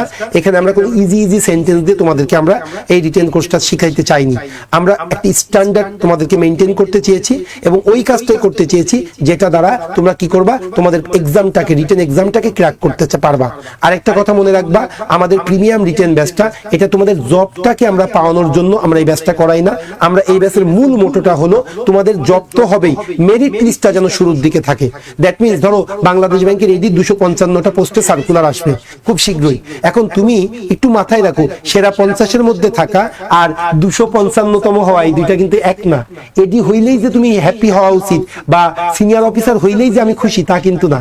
কারণ এখন হয়তো তোমার জব নেই, তোমার মনে হচ্ছে একটা জব পাইলে অনেক খুশি, কিন্তু একটা সময় আসবে যখন মনে হবে না, মেরিট লিস্ট আর একটু উপরে হইলে আমার প্রমোশনটা ভালো হতো। সেই জন্য আমাদের এই ব্যাচের মূল টার্গেটটা হলো যে তোমার মেরিট লিস্টটা যেন শুরুর দিকে থাকে, শুরুর দিকে থাকে। কারণ তুমি যদি শুরুর দিকে টার্গেট করে পড়াশোনা করো, নিশ্চিত তুমি জবটা কিন্তু পাবা। সেই জন্য তোমাদেরকে বলবো, প্রিমিয়াম রিটেন ব্যাচটা, টার্নিং পয়েন্টের যে প্রিমিয়াম রিটেন ব্যাচ, খুবই গোছালো একটা রিটেন ব্যাচ। টার্নিং পয়েন্টের প্রিমিয়াম রিটেন ব্যাচটা, এটা খুবই গোছালো একটা রিটেন ব্যাচ। এই রিটেন ব্যাচের মূল উদ্দেশ্যটা হলো তোমার ক্যাপাবিলিটি বা লেখার ধরনটাকে সিলিং এর, মানে সিলিং এ পৌঁছাবে বা সিলিং এর উপরে থাকবে। তোমাদের একদম জেনারেলাইজড কোনো মানে লেখা না, তোমার লেখাটা যাতে একটু আপ টু দা মার্কে থাকে। হ্যাঁ, এই জন্যই আমরা এইভাবে তৈরি করেছি। সো আজকে আমি ট্রান্সলেশনের প্রথম ক্লাস নিয়েছি, এরপরে ট্রান্সলেশনের 2 নিব, এরপরে দেখো ফ্রি হ্যান্ড রাইটিং, কিভাবে ম্যাজিক্যাল সেন্টেন্স লিখতে হয়, সেটা ইনশাআল্লাহ আমি তোমাদেরকে পরপর 2টা ক্লাসে দেখাই দিব। সো আমাদের কোর্স আউটলাইনটা তোমরা চেয়েছিলে, আমাদের কোর্স আউটলাইনটা বাপ্পি ভাই একটু আলোচনা করবে, এবং কোর্স আউটলাইনটা দিয়েও দিব আমরা এখনই। সো কোর্স আউটলাইনটা দেখলেই বুঝতে পারবে যে আমরা কিভাবে আমাদের কোর্সটাকে সাজিয়েছি। ওকে, সো একটু দেখি, আর আমি একটু ফেসবুক লাইভে দেখি একটু কমেন্টসটা। আমরা প্রায় 2 ঘন্টা তোমরা আমাদের সাথে থেকেছো, অনেস্টলি স্পিকিং খুবই হাইলি স্যাটিসফাইড। সো ক্লাসটা কেমন লাগলো, এবং এইভাবে যদি আমরা আগাই, আমরা ইনশাল্লাহ তোমাদেরকে আমরা সেবাটা দিতে পারবো কিনা, বা আমরা রিটেনে তোমাদের ফোবিয়াটা আমরা ক্র্যাক করতে পারবো কিনা, তোমাদের রিটেন প্রস্তুতিটাকে আমরা একটা মানে তোমাদের যে গোল, জব পাওয়া, ওই জায়গাতে আমরা নিয়ে যেতে চাই। এবং শুধু জব না, আমি আবারও বলি, তোমার মেরিট লিস্টটাকে আমরা শুরুর দিকে নিতে চাই। সো ক্লাসটা কেমন লাগলো একটু বলবো, আর অফলাইন আমার সাথে যারা জুমে আসো তাদের সাথে আমি ডিরেক্ট কথা বলবো, আর দ্রুত কথা বলতে হবে, দ্রুত। আর জুমে যারা ক্লাস করলা তাদেরও একটু বলতে হবে কেমন হলো ক্লাসটা, বা তোমরা বুঝতে পারছো কিনা। তোমাদের রিকমেন্ডেশন আমি ডিরেক্টলি আনমিউট করে শুনবো যদিও। এই কি ব্যাপার, দ্রুত কথা বলতে হবে। আরেকটা কথা, আমাদের যে প্রিমিয়াম রিটেন ব্যাচ, এটা অনেস্টলি সত্যি খুব গুছালো ব্যাচ। তোমরা যদি তোমাদের ফাইন্যান্সিয়ালি কোনো ক্রাইসিস না থাকে, 2000 টাকা ভেরি নেগলিজিবল একটা অ্যামাউন্ট, এই অ্যামাউন্ট দিয়ে তুমি রিটেন কোর্সটা করতে পারো। তোমার রিটেনের ইনশাল্লাহ খুব ভালো একটা ইমপ্রুভমেন্ট আসবে। তোমার যে ইনভেস্টমেন্ট মিনিমাম 10 টাইমস তুমি রিটার্ন পাবা, এটা আমি বলে দিলাম। মানে কোর্সটা করার পরে তোমার বেশ ভালো লাগা কাজ করবে। ওকে, একটু যদি বলি, শাহিন আলম স্যার খুব ভালোভাবে বোঝা যাচ্ছে স্যার, অসংখ্য ধন্যবাদ শাহিন আলম স্যার। আমার তো প্রিলি ব্যাচে অ্যাডমিট আসি। হ্যাঁ অবশ্যই, তাহলে কিন্তু তুমি রিটেন ব্যাচটা করবা, কারণ তোমাদের জন্য বেশ একটা কম একটা অ্যামাউন্টটা বেশ মানে ইয়ে করা হয়েছে, কনসিডার করা হয়েছে। ট্রিমেন্ডাস ক্লাস, অসংখ্য ধন্যবাদ স্বপ্না। আচ্ছা আজ আবেদ, আচ্ছা এক্সিলেন্ট, ওকে ওকে, অসংখ্য ধন্যবাদ। শীটটা কি ভাবে পাবো? শীটটা আমরা এই যে তোমাদেরকে দিয়ে দিচ্ছি, পিডিএফ দিয়ে দিচ্ছি, শীটটা পিডিএফ দিয়ে দিয়েছি তোমাদের। যে শোনো, তোমরা যারা ভর্তি হয়েছো তাদেরকে আমরা একটা আলাদা ক্লোজ গ্রুপ করি, ওই গ্রুপে তোমাদের শীটটা আমরা আপলোড করি, ওই গ্রুপে আমাদের ভিডিওগুলো আপলোড করা হবে, প্রত্যেকটা ক্লাসের ভিডিও তুমি ওই গ্রুপে পাবে। ওকে, আচ্ছা স্যার কমার ইউজ নিয়ে, আরে কমার ইউজ নিয়ে একটা ক্লাস আছে, তুমি একটা কমার ইউজ দিয়ে। আচ্ছা আমি একটু বলি, এই যে দেখো গ্রুপ আমাদের যেটা আছে, 136 জন অ্যাডমিটেড আছে, মানে 134 জন, আর আমি আর বাপ্পি ভাই 134 জন অ্যাডমিশন নিয়েছে এই গ্রুপটাতে। সো ইনশাআল্লাহ মানে এই আমাদের রিটেন ব্যাচটাতে, সো ওই গ্রুপটাতে আমরা এই ভিডিওটা আপলোড করি। ওকে, আচ্ছা very effective, thank you, excellent class, thank you sir. Okay, so আমি ফেসবুক থেকে কি আমরা বিদায় নিব না থেকে যাব? আচ্ছা ফেসবুক থেকে আমরা বিদায় নিই, আমরা আমাদের তোমাদের সাথে আমি একটু কথা বলবো। হ্যাঁ ফেসবুক থেকে বিদায় নিচ্ছি, আল্লাহ হাফেজ, ভালো থেকো তোমরা সবাই যারা ফেসবুকে এতক্ষণ 2 ঘন্টা ধরে তোমরা আসো, অসংখ্য ধন্যবাদ। এবং যদি জবটা খুবই দরকার ভাই, সামনে আমি তোমাদেরকে একটা কথা বলে দিই, একটু ভালো করে বুঝো। কম্বাইন্ড সিনিয়র অফিসার, আচ্ছা combined senior officer, combined officer, combined cash 2022 সাল ভিত্তিক, এগুলার পরীক্ষা মার্চ মাসে, ফেব্রুয়ারি মাসে হয়ে যাবে, এবং রিটেন পরীক্ষাটা এপ্রিল মাসে হয়ে যাবে, এপ্রিল মে। তার মানে একটু বুঝার চেষ্টা করো, এই যে এখন কি চলে অক্টোবর, নভেম্বর, ডিসেম্বর, জানুয়ারি, ফেব্রুয়ারি, 4 মাস তোমার হাতে সময় আছে। এই 4 মাস মানে কিন্তু ভাই, তুমি যদি এই 4 মাসের মধ্যে প্রস্তুতি নিয়ে একটা জব ইনশিওর করতে পারো, তোমার লাইফ 2 বছর আগিয়ে যাবে মিনিমাম। কেন? কারণ পরবর্তীতে 2022 সাল ভিত্তিক সার্কুলার খুব সম্ভবত জানুয়ারি মাসে আসবে। সো জানুয়ারি মাসে আসলে 7-8 মাস পরে রিটেন পরীক্ষা হবে, 1.5 বছর পরে নিয়োগ হবে। সো পরের 2023 ভিত্তিক তুমি আবার প্রস্তুতি নিয়ে নিয়োগ পাইতে পাইতে অনেক দেরি হয়ে যাবে ভাই। সামনে 4 মাস সময় আছে, পড়ো না, কোনো কাজ নেই এখন। এই 4 মাস শুধু পড়াশোনা করো, শুধু পড়াশোনা করো 4 মাস। এই 4 মাসে তুমি তোমার জবটাকে ইনশিওর করলে কি হবে ভাই, তোমার লাইফটা 2 থেকে 3 বছর আগিয়ে যাবে। ওকে, সেটা একটু মাথায় রাখবা। আর সিনিয়র অফিসারকে টার্গেট করবা, কারণ অফিসার থেকে সিনিয়র অফিসার হইতে 5 বছর সময় লাগে। সো একটা সিনিয়র অফিসার হওয়া মানে 5 বছর তোমার লাইফ কি থাকবে, ফরওয়ার্ডে থাকবে। সেই জন্য বলবো ভাই, রিটেন প্রস্তুতি যদি তোমার কমপ্লিট থাকে, তাহলে কিন্তু তোমার জব পাওয়ার সম্ভাবনা সবচাইতে বেশি। এই জন্যই আমরা যেহেতু 2023-22 সাল ভিত্তিক যে সার্কুলার, এটাতে আমরা ম্যাক্সিমাম স্টুডেন্টদেরকে জব পাওয়াইতে চেয়েছি, যার জন্যই আমরা এই রিটেন ব্যাচটা লঞ্চ করেছি। ওকে, সো ফেসবুক থেকে বিদায় নিচ্ছি, ভালো থাকবে সবাই। এখন আমি আমার স্টুডেন্টদের সাথে আনমিউট করে কথা বলবো। হ্যাঁ একটু বলো তাহলে, জুমে আনমিউট করে দাও।